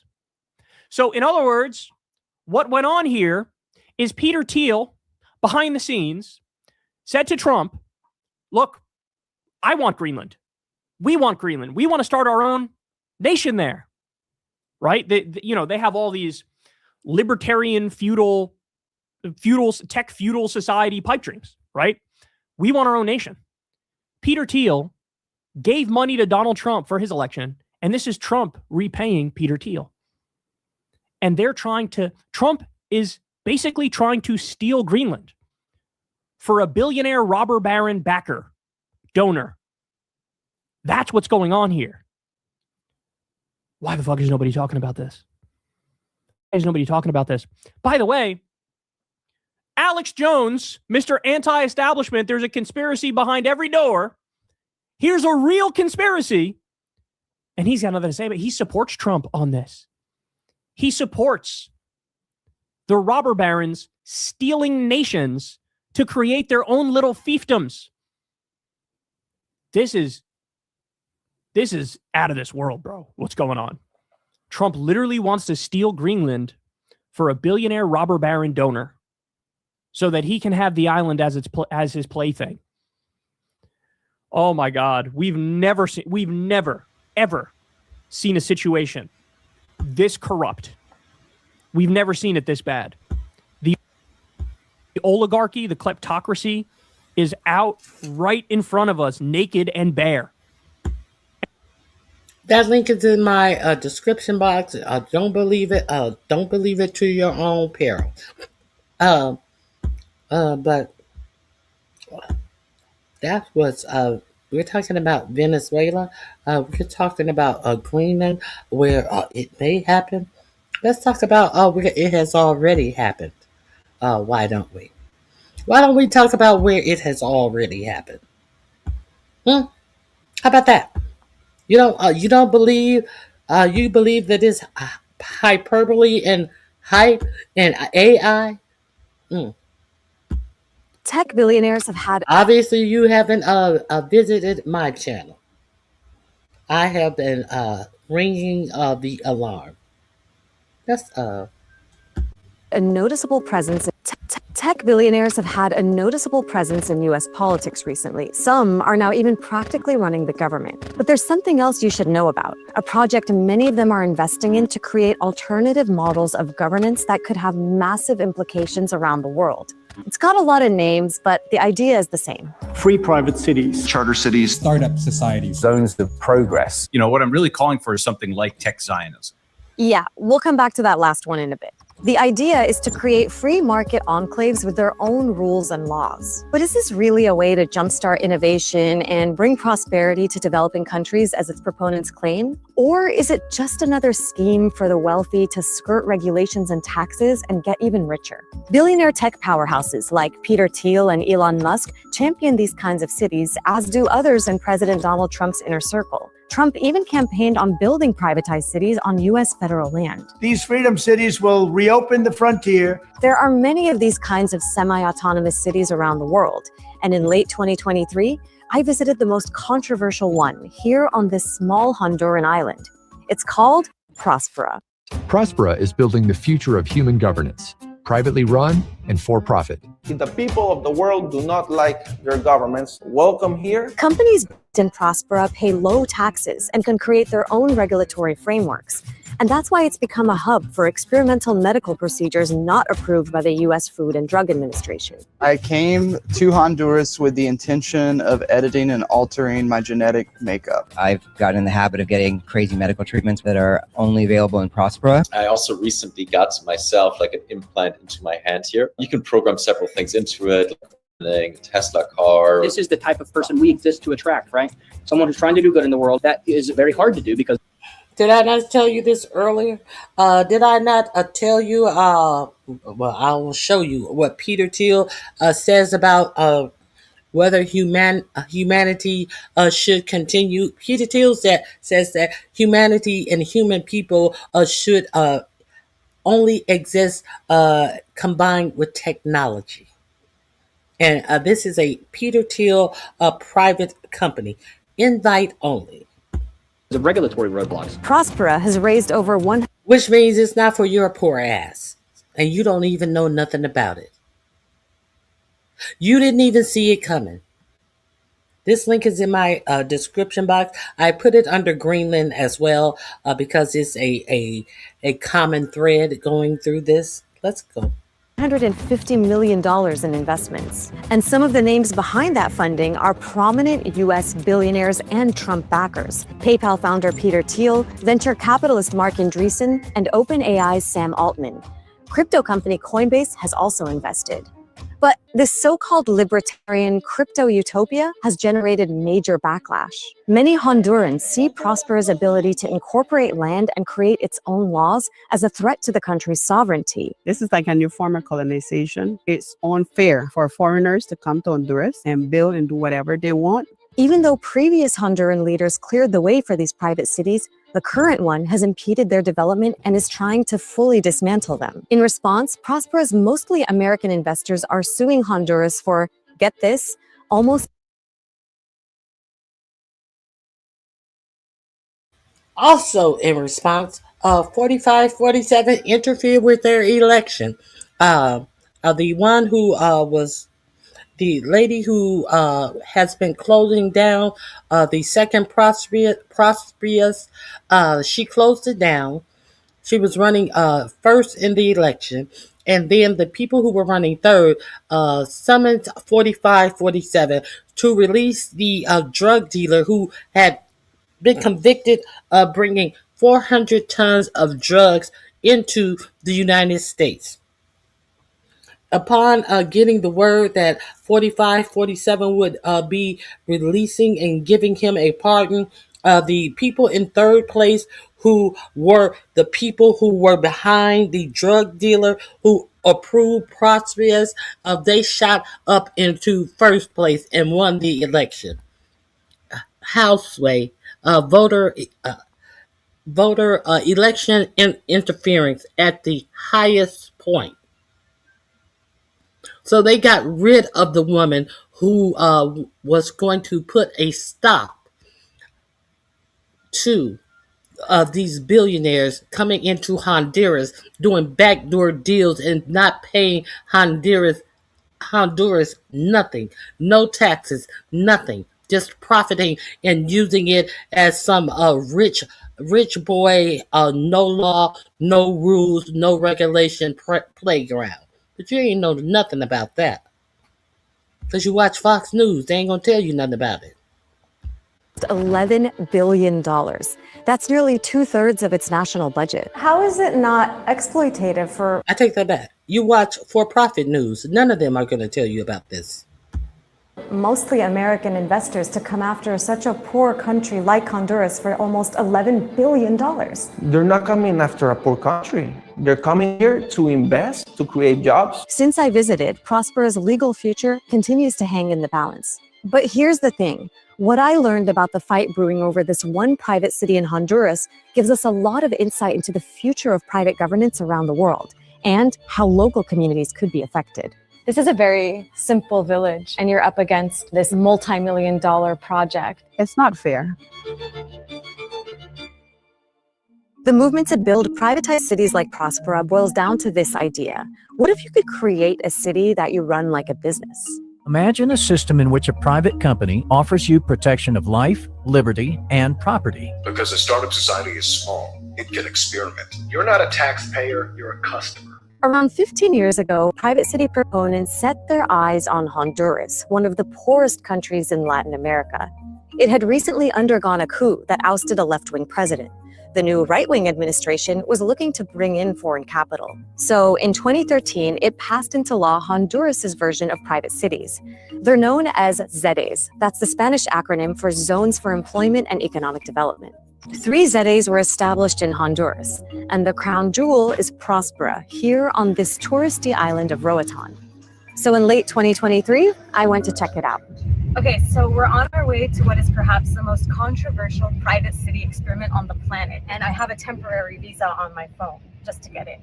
Only around 100 people permanently live in Prospera today, and most of them are Honduran. Another 400 people, mostly foreigners, are e-residents. That means they're able to own property and operate a business in Prospera, but they don't live here full time. So we made it into Prospera. We passed the private security and the gate over there, and I'm about to meet Jorge Colindres, who's basically the mayor here. Hi, hello. Welcome to my city. Jorge is a Honduran attorney. He's also Prospera's technical secretary, which means he runs the place and oversees around 200 companies here. There's a software company, there's a scuba shop, a Bitcoin center, and there's a bunch of small businesses that are employing people. Since I was there, more companies have set up shop, including some medical startups doing stuff like this. Vitalia was intended to be like heavily focused on biotech longevity. Let's make that optional. A notable client is American biohacker Brian Johnson, who made hundreds of millions of dollars when he sold his company Venmo in 2013. He recently went to Prospera to undergo gene therapy, which he claims will help him live longer. And he made this video. I'm traveling to a remote island for an extreme medical procedure that could change the future of humanity. This is a journey in search of the fountain of youth. Do they come here because they're not as regulated and they can sort of push the envelope in terms of the science that they're doing? Actually, the companies, they are very highly regulated, but by who? They have regulatory choice. So essentially, we have a list of 31 countries. And so people can come here and opt to operate in Prospera City under the regulation they choose. When I asked who ensures the companies are complying with the regulations they choose, he told me Prospera's governing body, with the help of an auditor that Prospera selects. It's pretty clear how a choose-your-own-regulation scheme and low taxes can be a big draw for wealthy foreigners. But Jorge insists he's interested in helping his fellow Hondurans, 2/3 of whom live in poverty. In one generation, I want to leave the country out of poverty. I cannot do it with crazy socialist politicians. We cannot do it like that. Now I have a zone where I can help in the adoption of rules that create opportunity. How does the investment and the wealth that's generated from mostly American and foreign investors, how does that trickle down to the people of Honduras? Well, I'm not sure I would call it trickle down, but let's say this is capital that is put to work here. And this capital here creates jobs. This capital It creates investment opportunities for Honduran entrepreneurs. So far, though, most of the hundreds of jobs that Prospera has created for Hondurans are in the construction or service sectors. And while Jorge says wages are on average higher in Prospera than in the rest of Honduras, critics ask at what cost? Because what's perhaps most radical about Prospera is that it has its own government, its own labor laws, private police, even its own voting process. And in Prospera, the more land you own, the more votes you get for 2 of the 9 council seats. Honduras no se vende. And all that has been incredibly controversial in Honduras. The current president, Democratic Socialist Xiomara Castro, campaigned on abolishing the ZE law. She won in a decisive victory. Estamos convencidas que para generar trabajo en nuestro país no necesitamos vender nuestra soberanía. How do you respond to the criticism that this sort of DIY government is a direct threat to the sovereignty of Honduras? Prospera was made for Honduras. It was the decision of Honduras to create Prospera. The criticism is that this is a lot of foreign investors who aren't even Honduran, Great. exercising their own sovereignty within a country that already has its own laws. If we're talking about sovereignty, we should be able to innovate. We should be able to offer new systems of how to cooperate and live together. But for many, this experiment harkens back to a dark chapter in Honduras's history, when the country was exploited by foreign corporate powers for its resources. The whole north coast of Honduras was banana country.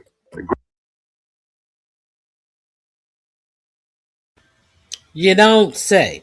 You do not say. That sounds foreign. No, that's history.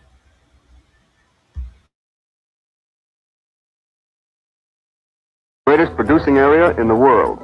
At the start of the 20th century, American banana companies took over large swaths of Honduran land and turned them into private company towns. Honduras gave them tax breaks and access to resources in exchange for the promised jobs and development. But instead, these company towns offered low wages and unsafe working conditions and became rife with exploitation. The companies also had massive power in the region. One U.S. banana magnate even helped orchestrate 2 coups in an effort to install presidents friendly to his bottom line.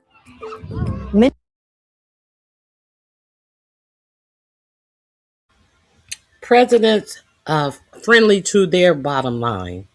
And then all of a sudden, when the president of Honduras wants to shut down Peter Thiel, all of a sudden, 4547 releases someone who bought 400 tons of drugs to the United States and got a 45-year sentence.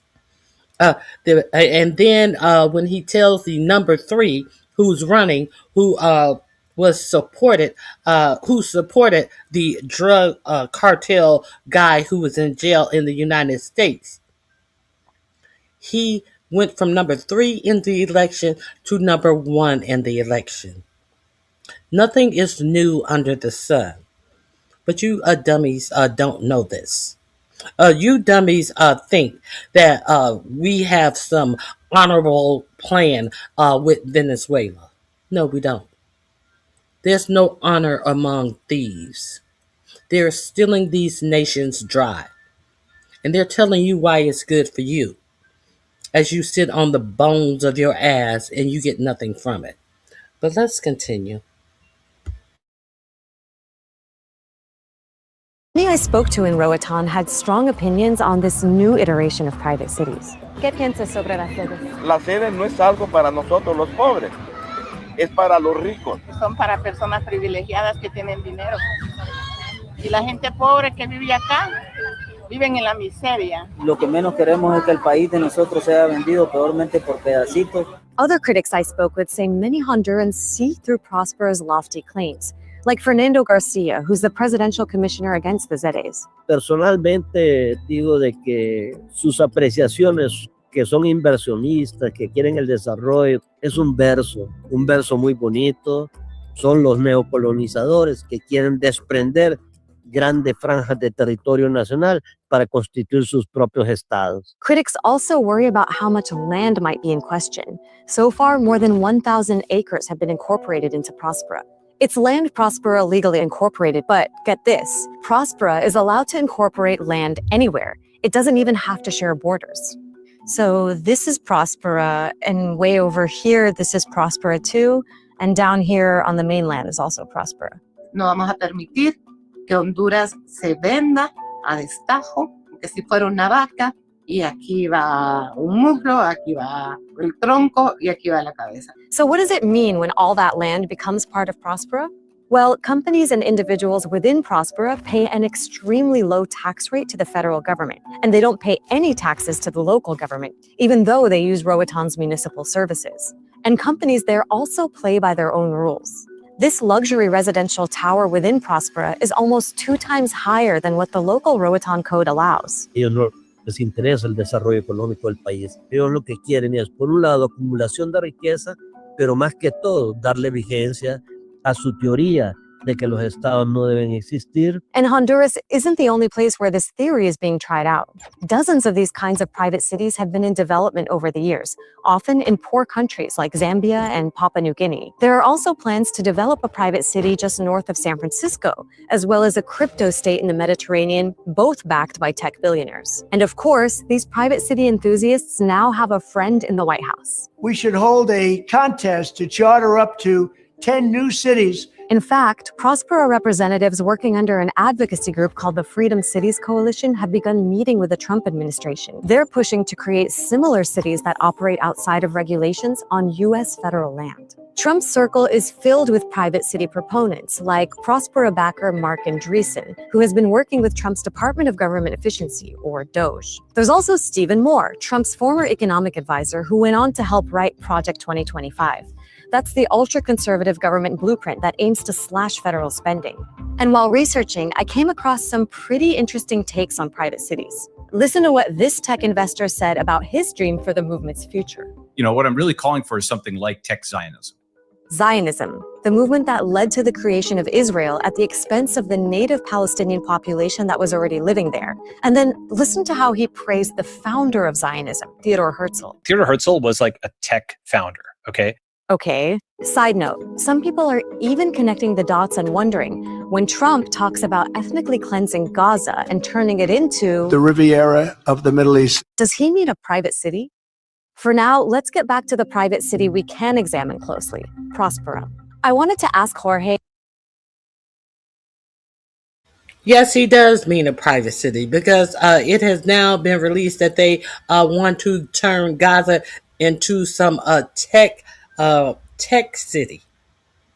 Do you not know what they mean when they say that they want to turn Gaza into a tech city? This is what they mean.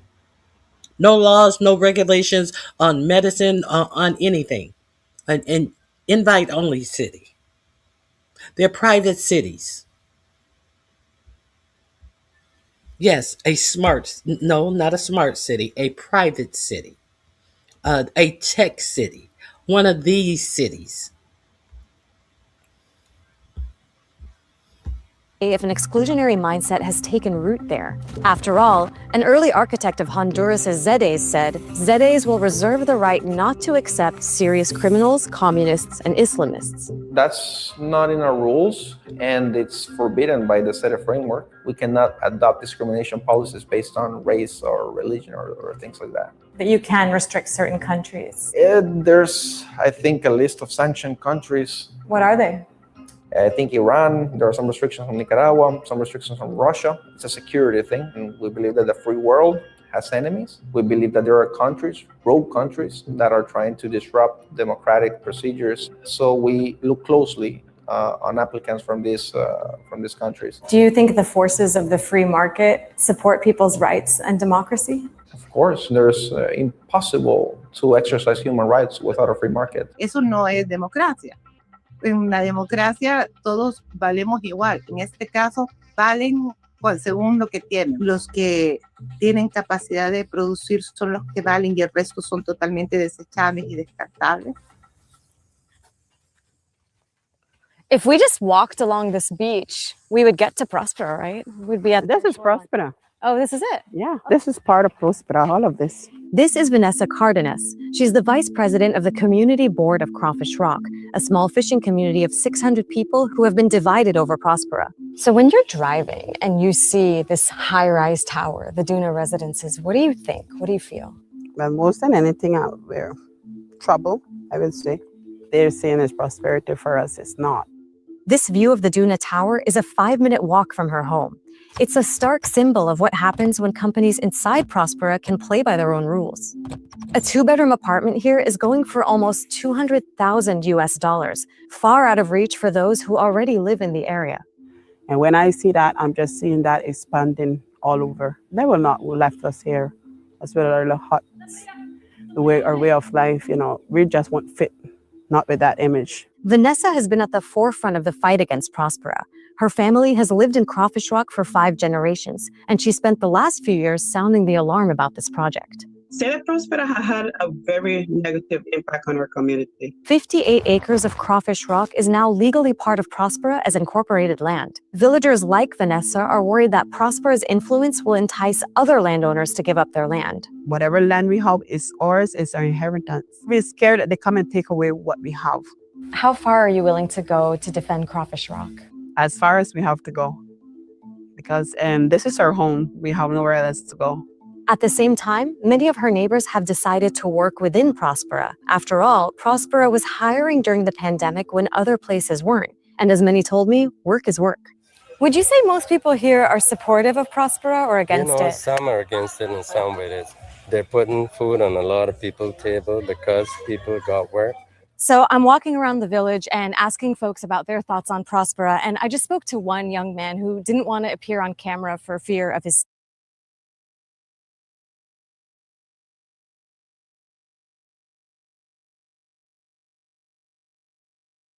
Tech billionaires have had a noticeable presence in U.S. politics recently. Some are now even practically running the government. But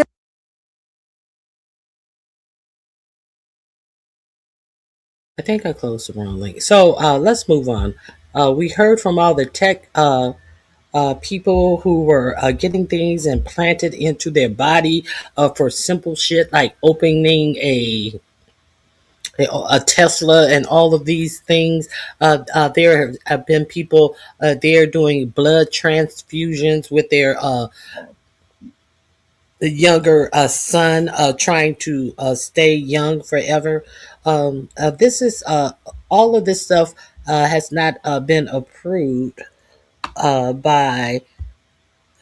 It may be good now that we have idiot in over approving drugs. So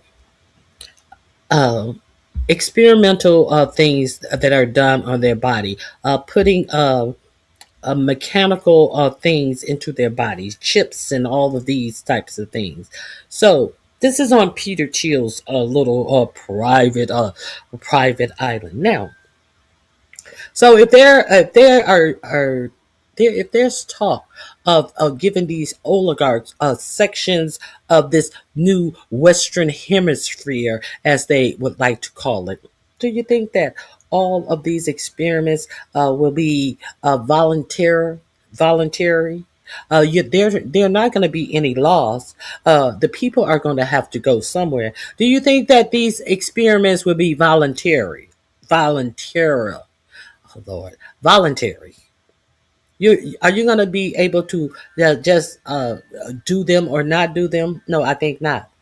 Look at all of the wicked Goebbels and all of these wicked people who did experimentation on people who they had power over. So now I have played this many a times for you.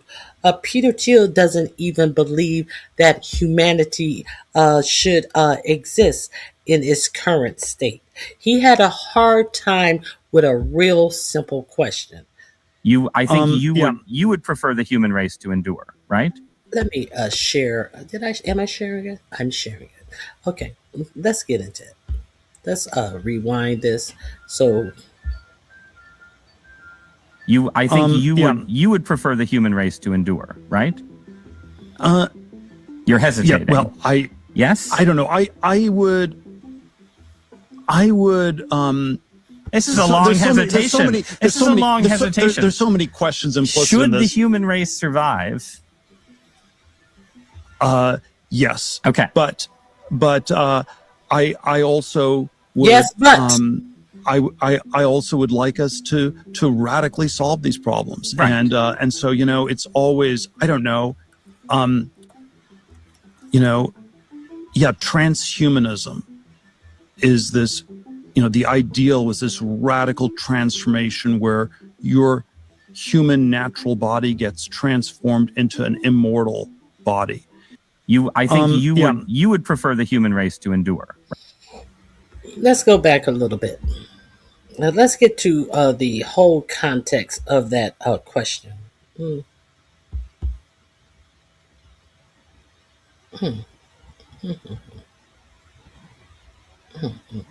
Let me.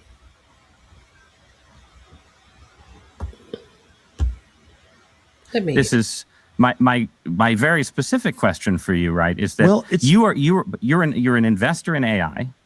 You're deeply invested in Palantir, in military technology, in technologies of surveillance, in technologies of warfare, and so on, right? And it just seems to me that when you tell me a story about the Antichrist coming to power and using the fear of technological change to sort of impose order on the world, I feel like that Antichrist would maybe be using the tools that you were building, right? Like, wouldn't the Antichrist be like, great, you know, we're not going to have any more technological progress, but I really like what Palantir has done so far, right? Yeah, I mean, isn't that a concern? Wouldn't that be the irony of history would be that the man publicly worrying about the Antichrist accidentally hastens his or her arrival? There are all these different scenarios. I obviously don't think that that's what I'm doing. I mean, to be clear, I don't think that's what you're doing either. I'm just interested in how you get to a world willing to submit to permanent authoritarian rule. Well, but again, there are these different gradations of this we can describe. But is this so preposterous, what I've just told you, as a broad account of the stagnation that the entire world has submitted for 50 years to peace and safetyism? This is 1 Thessalonians 5:3. The slogan of the Antichrist is peace and safety, and we've submitted. So is this who? This is who has all of your life does. This is who has all of your personal information. This who reportedly sent drones. This is to attack Palestinians hiding from the IMF. I just if you have not seen, let me see if I can find this whole interview. Let me see. I need a longer, and we haven't been innovating. I need a longer clip of this conversation. I have been unable to find the interview. I will bring it to you tomorrow. This is in my description box. All of these Peter Thiel links will be in my description box under the last link.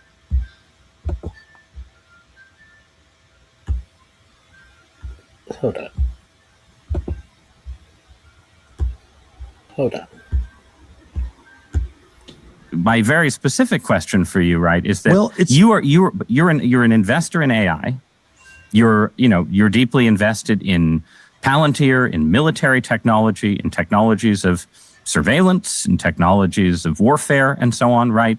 And it just seems to me that when you tell me a story about the Antichrist coming to power and using the fear of technological change to sort of impose order on the world, I feel like that Antichrist would maybe be using the tools that you were building, right? Like, wouldn't the Antichrist be like, great, we're not going to have any more technological progress, but I really like what Palantir has done so far, right? Yeah, I mean, isn't that a concern? Wouldn't that be the irony of history would be that the man publicly worrying about the Antichrist accidentally hastens his or her arrival?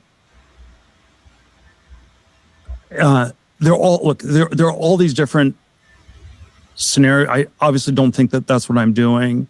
I mean, to be clear, I don't think that's what you're doing either. I'm just interested in how you get to a world willing to submit to permanent authoritarian rule. Well, but again, there are these different gradations of this we can describe. But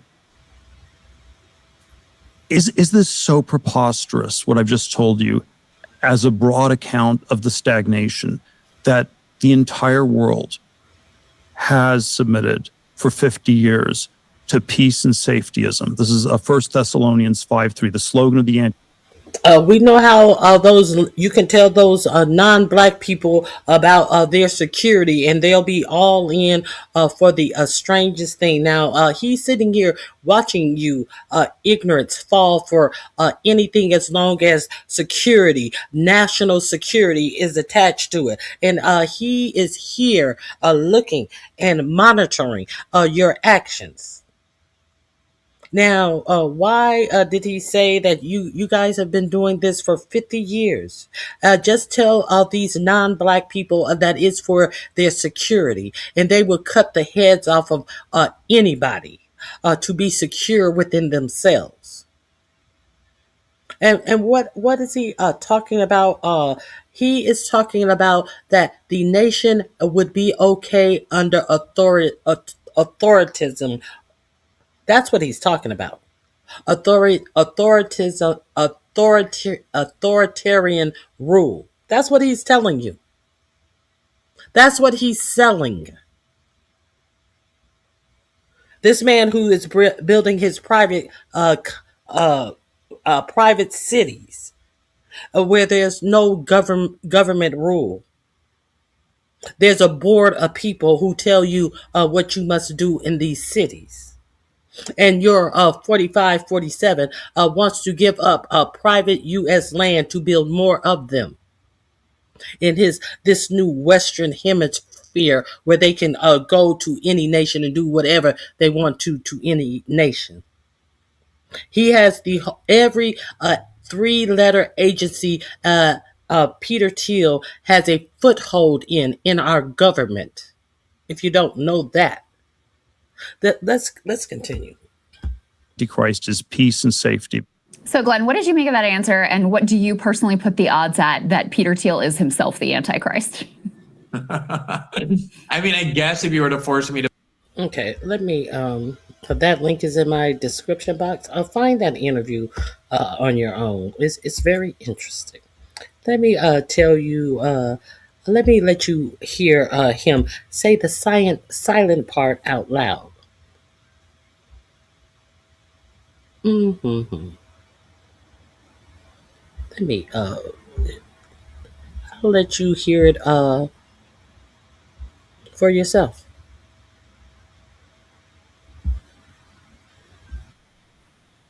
Here we go.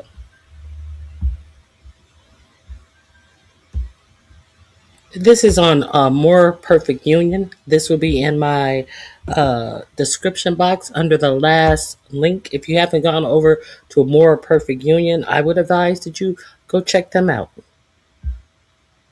I want to play for you one of the most chilling clips I've ever heard. And just hold on and trust me, because it's not that chilling until you realize what it means. The basic idea was that we could never win an election on getting certain things because we were in such a small minority. But maybe you could actually unilaterally change the world without having to constantly convince people and beg people and plead with people who are never going to agree with you through a technological means. And this is where I think technology is this incredible alternative to politics. That's tech billionaire and Republican mega... Now, Peter Thiel is talking about these techno states where you won't have a voice. They can't convince you that technology should be implanted into your bodies. So you will not have a voice. But he has figured out a way to make it work. And let me tell you that Peter Thiel and his companies are in all parts of your government right now. So he is happy about this new advancement, and he says that people who are against technology are enemies of the state, or something to that effect. He feels that if you are against advanced technology, there's something wrong with you, and you are the scum of the earth. If you're against implanting uh, computers in your body to try to live a life combined with computer and this humanity that he had a hard time figuring out should survive or not. That, who is this? There is a old motherfucker, 107 years old. I think he's a Rockefeller. Yeah, I think he's either 101 or 107 years old. Just got his 12th heart transplant. 107 years old. This heart went to someone who is 100, either 101 or 107 years old. A vile heart because he's rich. Let all of this thinking sink in. But hey, half of the United States ain't gonna have no health care anyway, and the ones who do aren't gonna be able to afford it. Mega donor Peter Thiel speaking at a Libertopia, a libertarian conference in 2010. He's basically saying that his political ideology is so unappealing that it'll never win elections. And that's one thing he's right about, because he's railed against women having the right to vote, complained so much about diversity, and written some really disgusting stuff about sexual assault and consent. But he knows that he can use technology as a unilateral alternative to politics, and that should really freak you out. Thiel is one of the co-founders and biggest investors in Palantir, a CIA-funded technology company that has contracts across the government for their data software. Here's their CFO speaking a few years ago. We continue to advance our mission of becoming the US government's central operating system as we extend our footprint across defense, healthcare, and civilian agencies. And while both President Obama and Biden did sign Palantir contracts, President Trump is taking it way further. There are new contracts with ICE, something literally called Immigration OS, and the IRS. So 15 years ago, Peter Thiel, like the supervillain in a movie explaining his plan to the hero, admitted that he can use technology to get his ideas across when they're unpopular, completely subverting democracy. And today, one of his technology companies is gaining more and more power within the government, building the very systems our government relies on. And oh yeah, this is the CEO. The central risk to Palantir and America and the world is a regressive way of thinking that is corrupting and corroding our institutions, that calls itself progressive, but actually, and is called woke, but is actually a form of a thin pagan religion. If you're a progressive, if you have progressive values, meaning you just, care about other people, the CEO of the company building America's technological back end thinks of you as the central risk. He thinks of you as the enemy. Are these the people you want running the systems you rely on, or worse, the systems that surveil you? If these are not the people you want, it doesn't matter because they already are. And 4547 is trying to make sure that no one is allowed to make any changes to AI. Now, let me make sure I'm about to, that's about it for today. Now, speaking about AI. All of you who think that AI is going to be the next best thing, have you heard what Grok AI has been up to? Grok AI has been publishing a child corn, corn with the P, been cre- has been prompt and has gone through with making inappropriate content with children and adults. Grok. And upon understanding and knowing that Grok has been doing this, Grok is still doing it. Let me share this little tidbit with you. And there's nothing anybody can do to in any state to monitor or do anything about what AI is doing. Let me.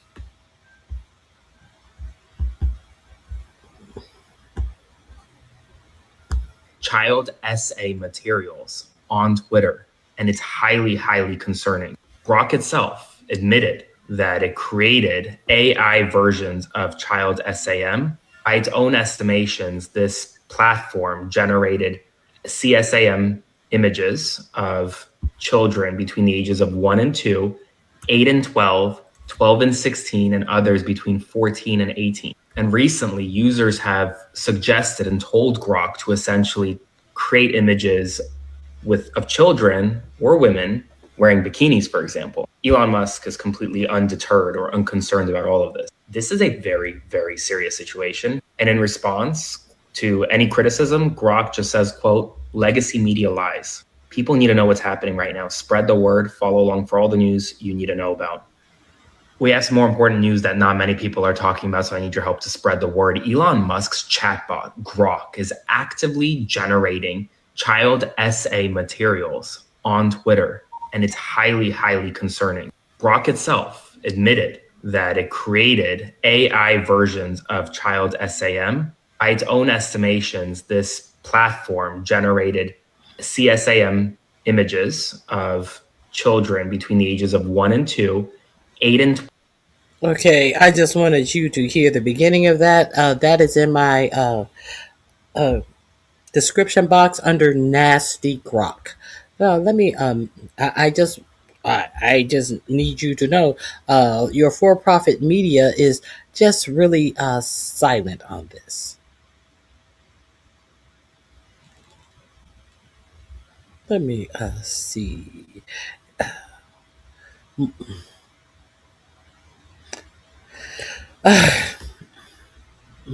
Let me share this with you.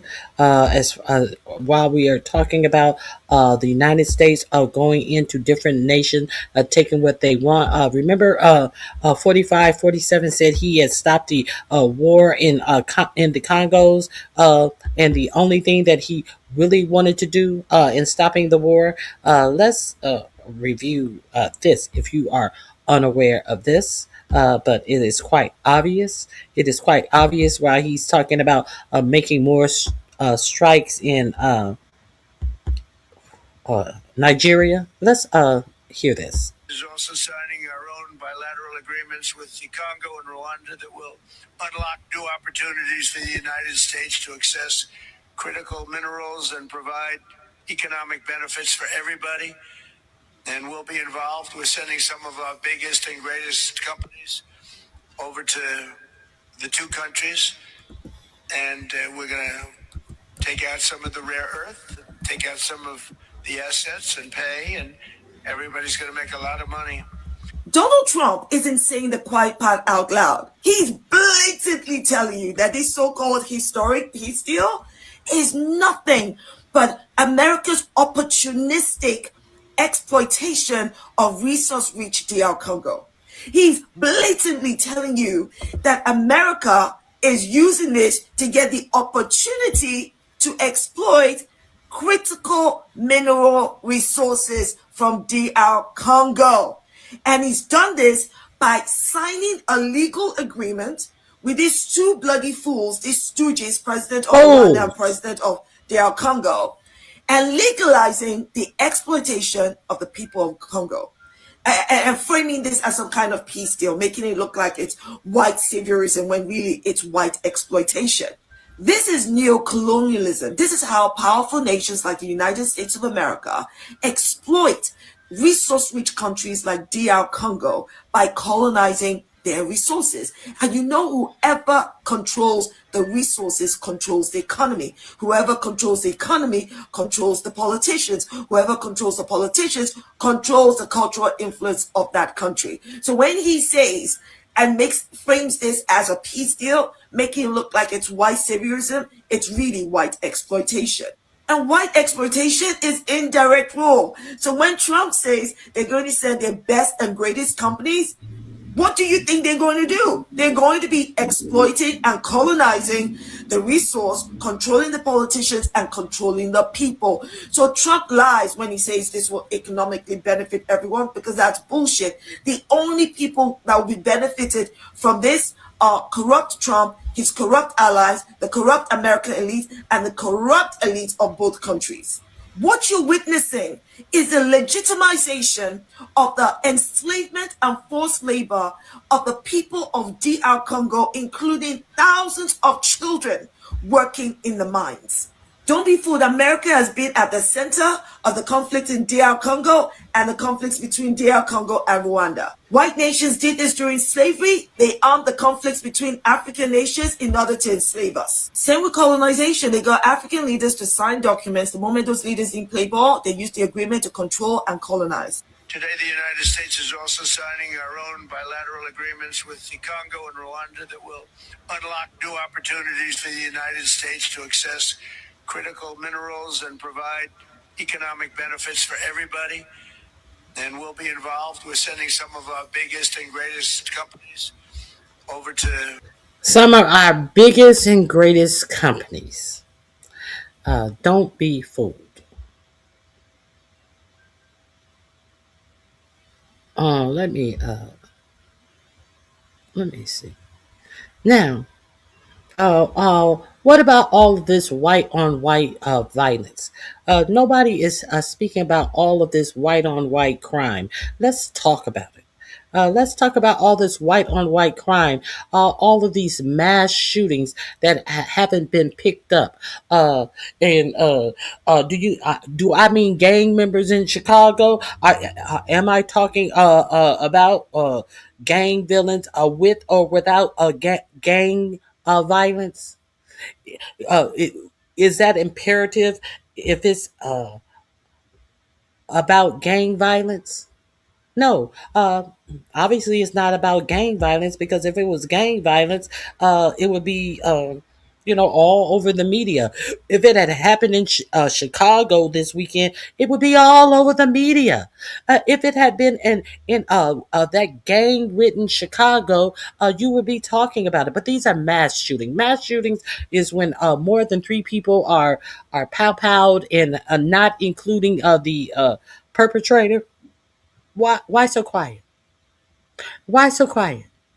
And the thing about it is, all of these things have happened in red states, of course, because that is their nature. That is the nature of these people who go out and do all of these mass shootings. We are clear on the nature of the people who do this, and that's their culture. Louisville, Kentucky, 4 victims injured. In Colorado, Denver. Kentucky, Colorado, and Texas. It's bigger. I think it's Texas. Everything's bigger in Texas. Let's hear the story from the beginning. Let me turn on my volume. How come y'all ain't talking about y'all culture? We have some serious news right now. There have now been 6 mass shootings in less than 6 days in 2026, including 3 mass shootings in the past 36 hours that you need to know about. I made it my mission this year to make sure we don't normalize gun violence in America. So let's run through the statistics right now, according to the Gun Violence Archive. Today, there was a mass shooting in Louisville, Kentucky, 4 victims injured. In Colorado, Denver, yesterday, there was a mass shooting, 1 victim killed, 3 injured. In Indianapolis yesterday, 2 victims killed, 2 others injured. We also had the 3 mass shootings, 1 in Mississippi, 2 in Texas to start the year off. You want to look at gun violence as a whole. Mississippi, not Mississippi. That is a red as red can be state. Not Texas, not red Texas, not Colorado, not red Colorado, Kentucky. I hope somebody move Mitch McConnell out of the way. Sometimes he freezes up a little bit. Not red Kentucky, not Kentucky. You mean to tell me people are not up in arms talking about the culture of these people in these red states? I cannot believe this. This link is in my description box under mass shootings. Just this year, 137 homicides, murders, or other gun deaths, 294 injuries. 3 children under the age of 11 have already been killed due to gun violence. 8 children between the ages of 12 and 17. Over a dozen others injured. We are now more mass shootings than days in the year. Way more gun violence than days in the year. I will continue to provide you updates because we cannot normalize this in the United States of America. So follow along for more and spread the word. We have some. Funny how is no. Funny how it's no outcry about these people who love life. Let me see.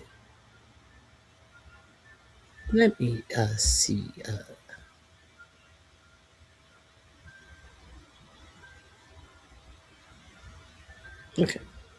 Let me see. I think I have a couple of more things. Let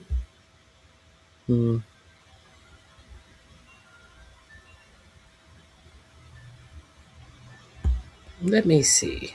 Hold on.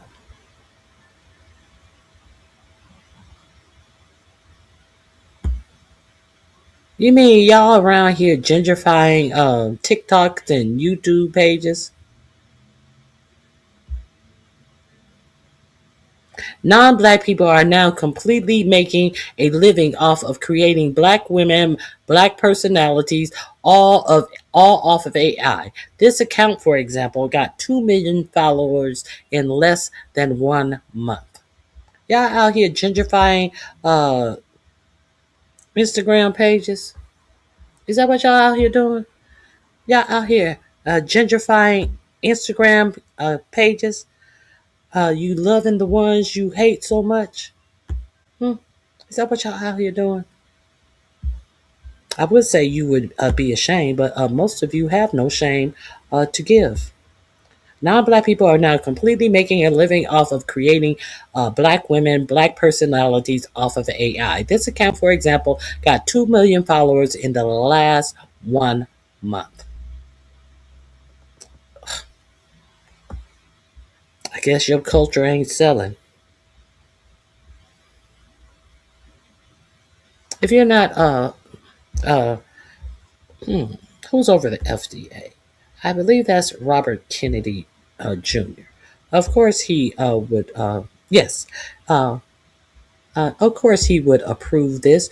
If you're not aware of what has been approved for human consumption in the United States under Robert Kennedy Jr., besides them putting forever chemicals and allowing however amount of forever chemicals those kept to be sprayed on fruits and vegetables that have been caused to give all types of cancers and things like that has been known to leach into your streams, wells, and all of this, and be something that is recycled up into your pipes, and that they call them forever chemicals. Why? Because they don't dissipate.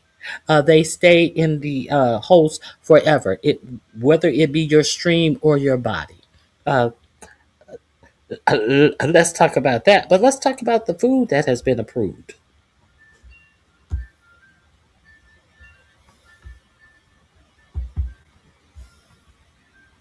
Lab-grown salmon for human consumption.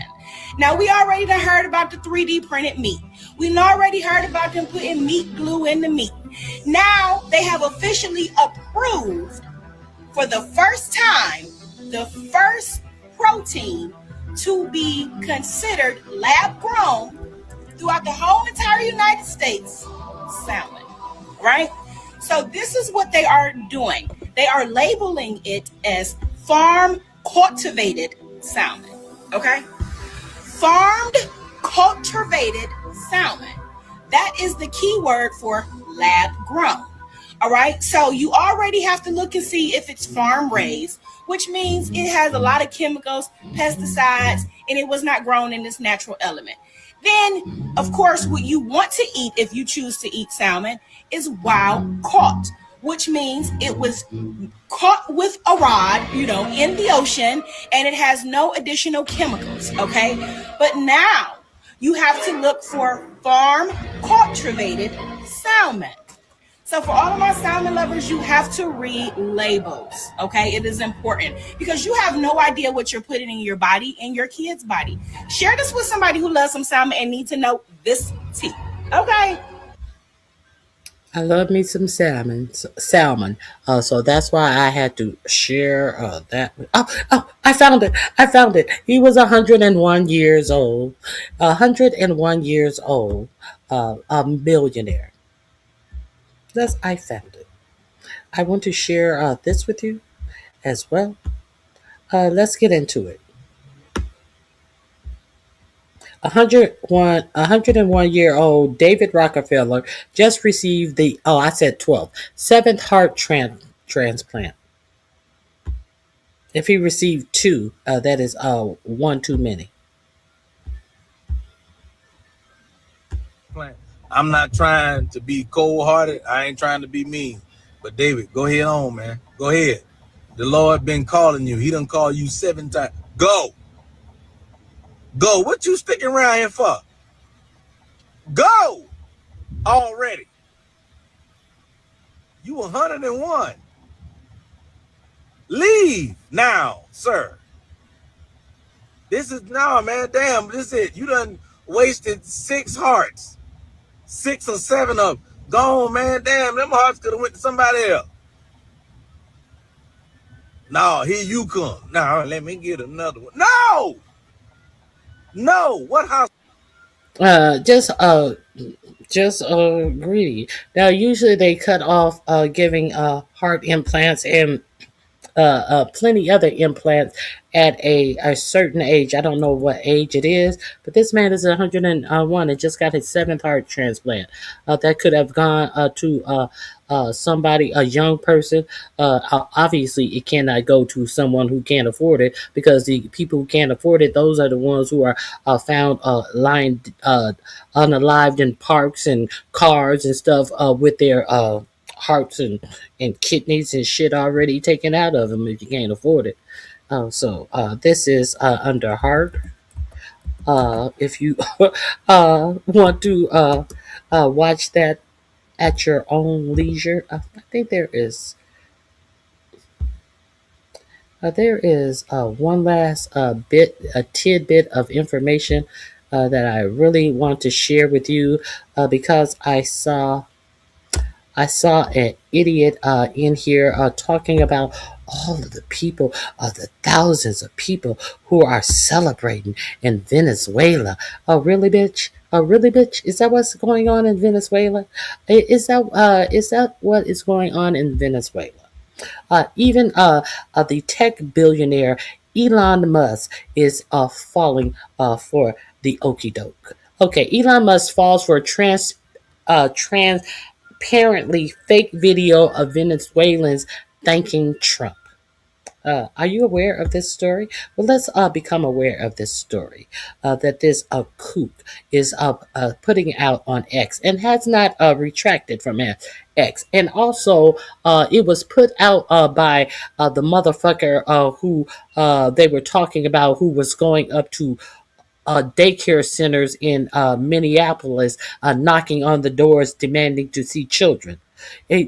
Obvious lie, which has not been retracted. Tesla founder and rabid supporter of 4547, Elon Musk, shared a video late Saturday of what appears to be Venezuelans crying on their knees, thanking Trump for his hostile takeover of Venezuela. But critics were quick to point out that Musk, as did many other prominent MAGA figures, appear to have fallen for a transparently fake video.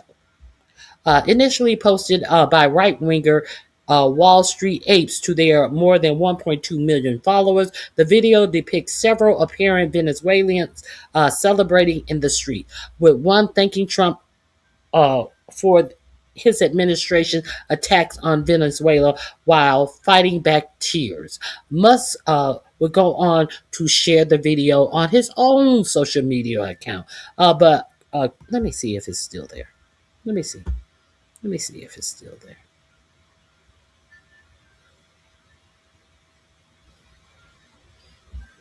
Let me see. Oh, here we go.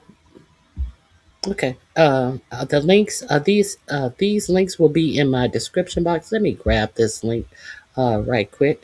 You can read the entirety of this story.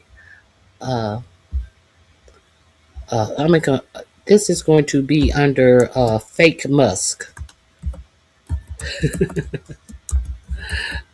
Fake Musk.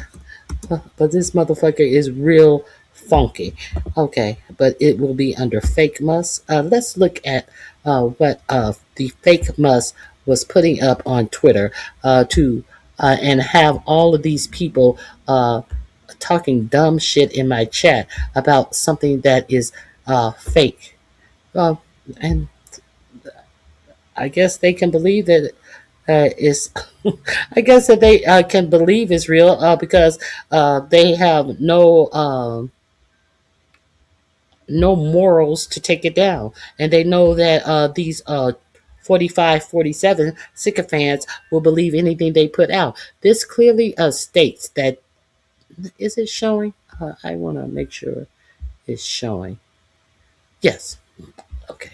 I had to make sure it's Elon Musk reposted. Wall Street 8. Venezuelans cry on their knees, thanking Trump and America for freeing them from Nicolas Maduro. I added English subtitles so you can understand them. The people cry for their freedom. Thanks to the United States for freeing us. The hero, thank you, Donald Trump.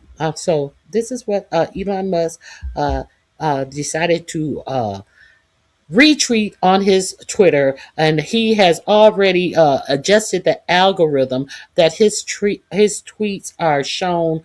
I think it was more than 1,000 times, more often than anyone else. So he tweaked the algorithm so you can see this bullshit. And all of the people in the street, this is what he tweeted.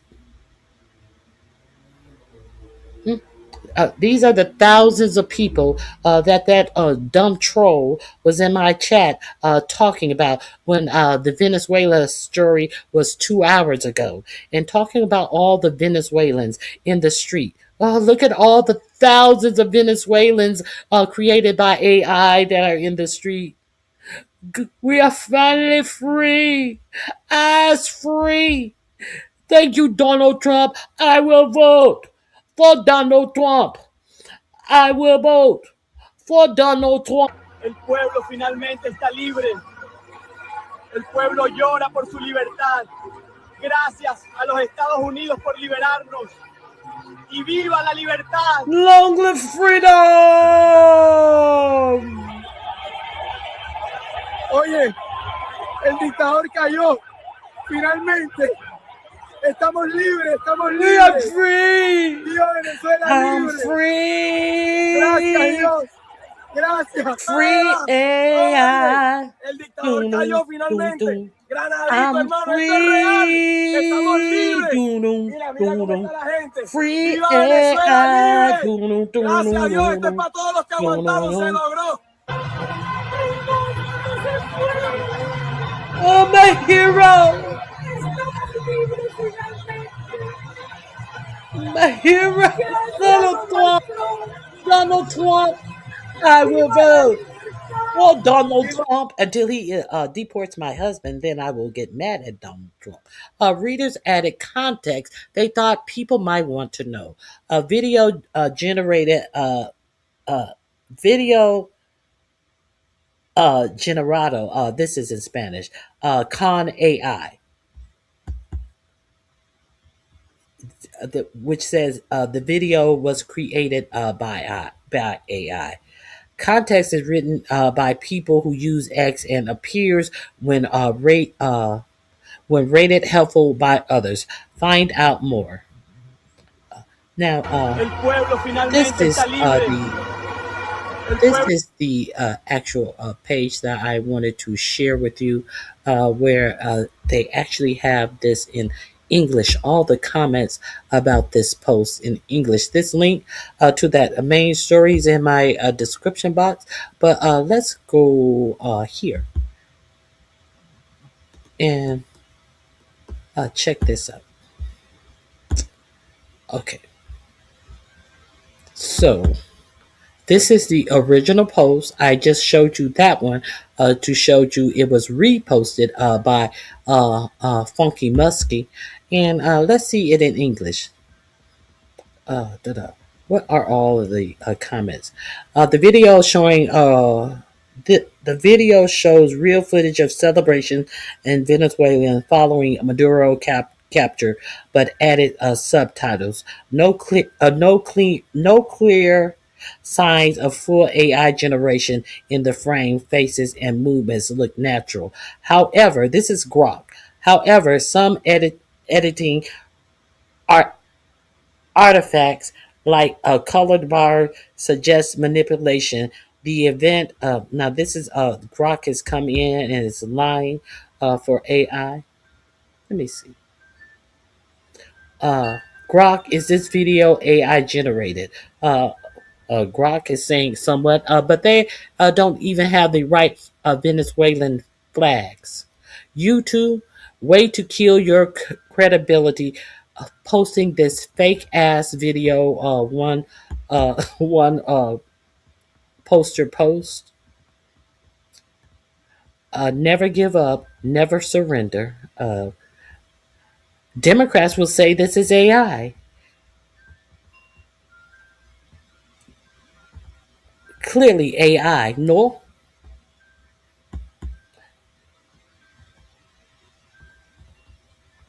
Let me see. Okay.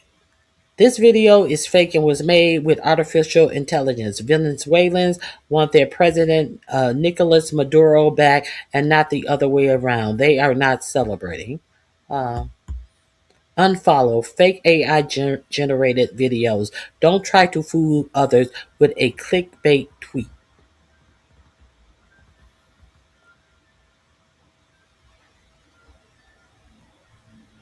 So here is another AI generated video. Why are you not deleting it when it is clearly AI and has been community noted? 29K retweets on this fake AI video. We're cooked. Soon only a small minority will distinguish reality from AI, and we will be fighting with digital illiterates over the authenticity of videos. Exactly.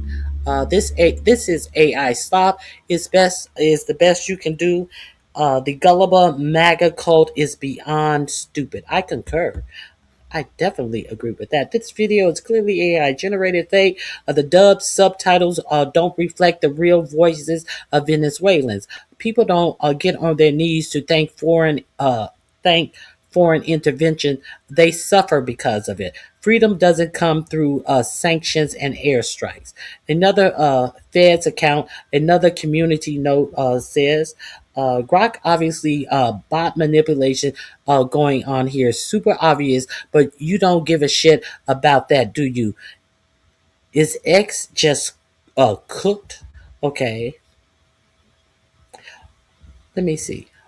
All the 4 clips in the video are AI generated and feature multiple errors, including wrong flags and number plates of the cars and disappearing shapes. The video was first posted on this TikTok account, which regularly shares AI generated videos.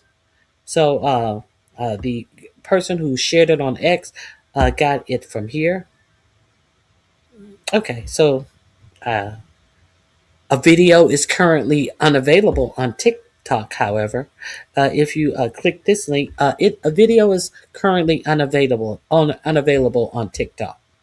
They took the AI generated video down, but not old musky, funky musky. We posting fake AI videos now. You added subtitles to a AI generated slop. Um, so I didn't know if you guys were aware of that. But that is what's going on in the world of our tech bros, our bought and paid for tech bros, and their propaganda social media sites. Let me copy this so you can peruse it at your leisure. I think this is all that I have for you. I want to double shake. This is under Fake Musk.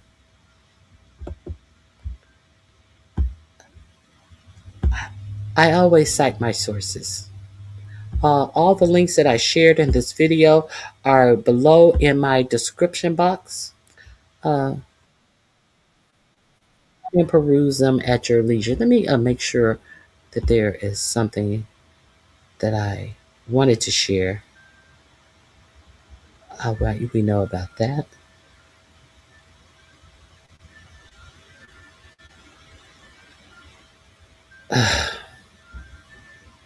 Let me see.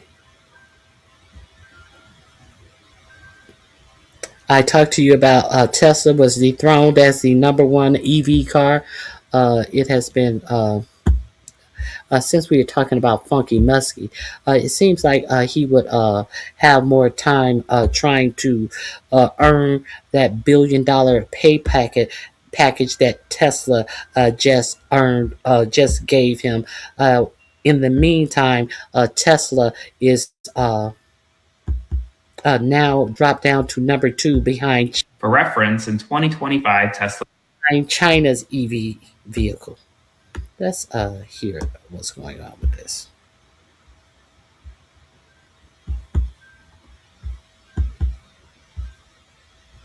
electric vehicle manufacturer in the world, losing the title this year after a second year of slumping sales, according to the Associated Press. Tesla has been dethroned by its Chinese rival BYD. For reference, in 2025, Tesla delivered 1.64 million vehicles. In contrast, BYD sold 2.26 million vehicles. Tesla sales slumped 9% year over year, and it's primarily because customers are actively revolting over Elon Musk's politics. Remember, 2025 was the year where Elon Musk actively embraced Donald Trump, participated in Doge, and left the federal government. So some big news that happened in 2025. Bad news for Tesla right now. I'll provide you more updates as we get more information. Spread the word and follow along to stay update on all the news you need to know about. We have some news right now. Elon Musk and Tesla had some bad news today. Tesla is no longer the #1 electric vehicle manufacturer in the world, losing the title this year after a second year of slumping sales, according to the Associated Press. Tesla has been dethroned by its Chinese rival, BYD. For reference, in 2025, Tesla delivered 1.64 million vehicles. In contrast, BYD sold 2.26. Okay, so I made sure let me see. I'm double checking to make sure there is no new news. Let me see. Before I leave, I hate. I'm glad I found this. I am so glad I found this. Let me share this screen with you. uh, according to this account, uh, Elon Musk off the record September of 2025. According to this, Elon Musk allegedly is quoted as saying Latin America is our raw material storehouse. I mean, right now, we don't need their cheap labor. The time has come when robots and AI are inevitably starting to replace them. We only need their minerals, especially lithium and rare earth elements. Even their oil will eventually lose its strategic importance with the complete electrification of this country's vehicles fleet.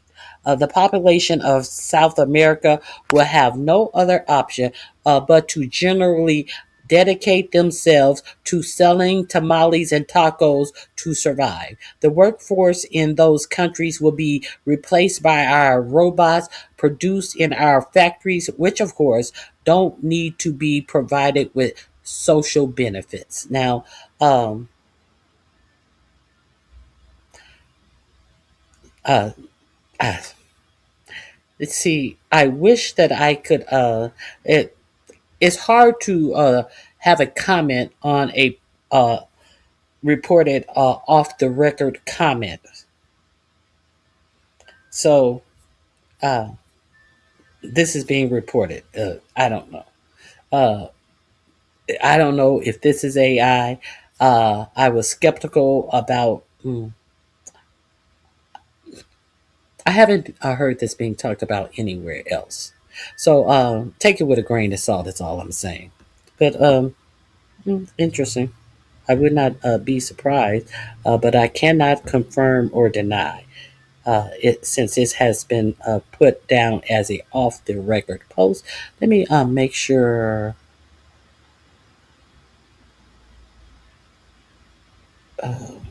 I showed you the world leaders. Uh, let's see. There is definitely something else that I want to share with you.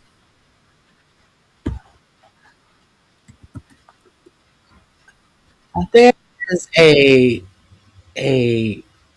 4-part series on HBO that you know I recommend. I highly recommend. After I get done with this, I am going to watch it myself. I saw it being broadcast, being talked about on Democracy Now.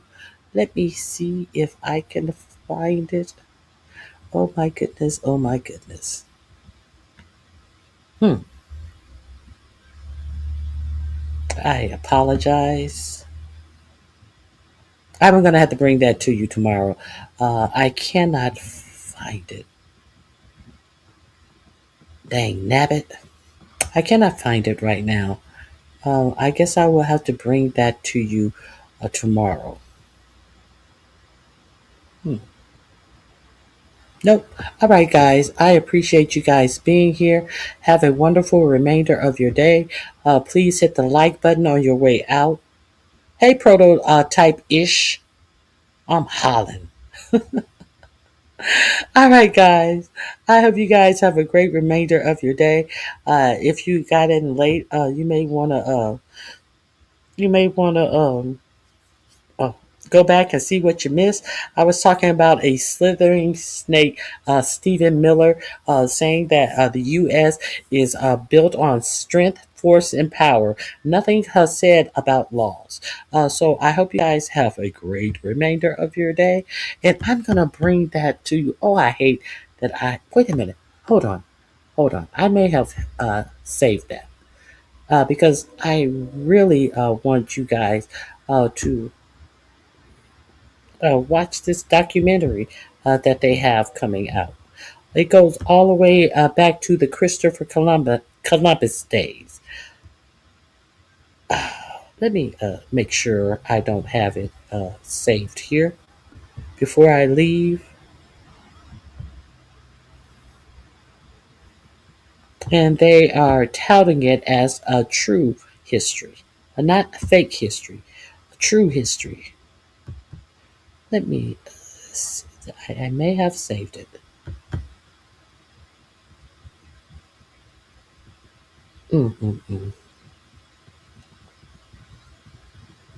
I guess I haven't. I'll find it and I'll bring it to you guys tomorrow. Toodaloo! In the words of the great Bless Watkins, toodaloo! All right, I'm out of here. Bye-bye. Hit the like button if you want to support the channel, $Ronnie Q, or hit the like button and give me a comment or two. Bye-bye.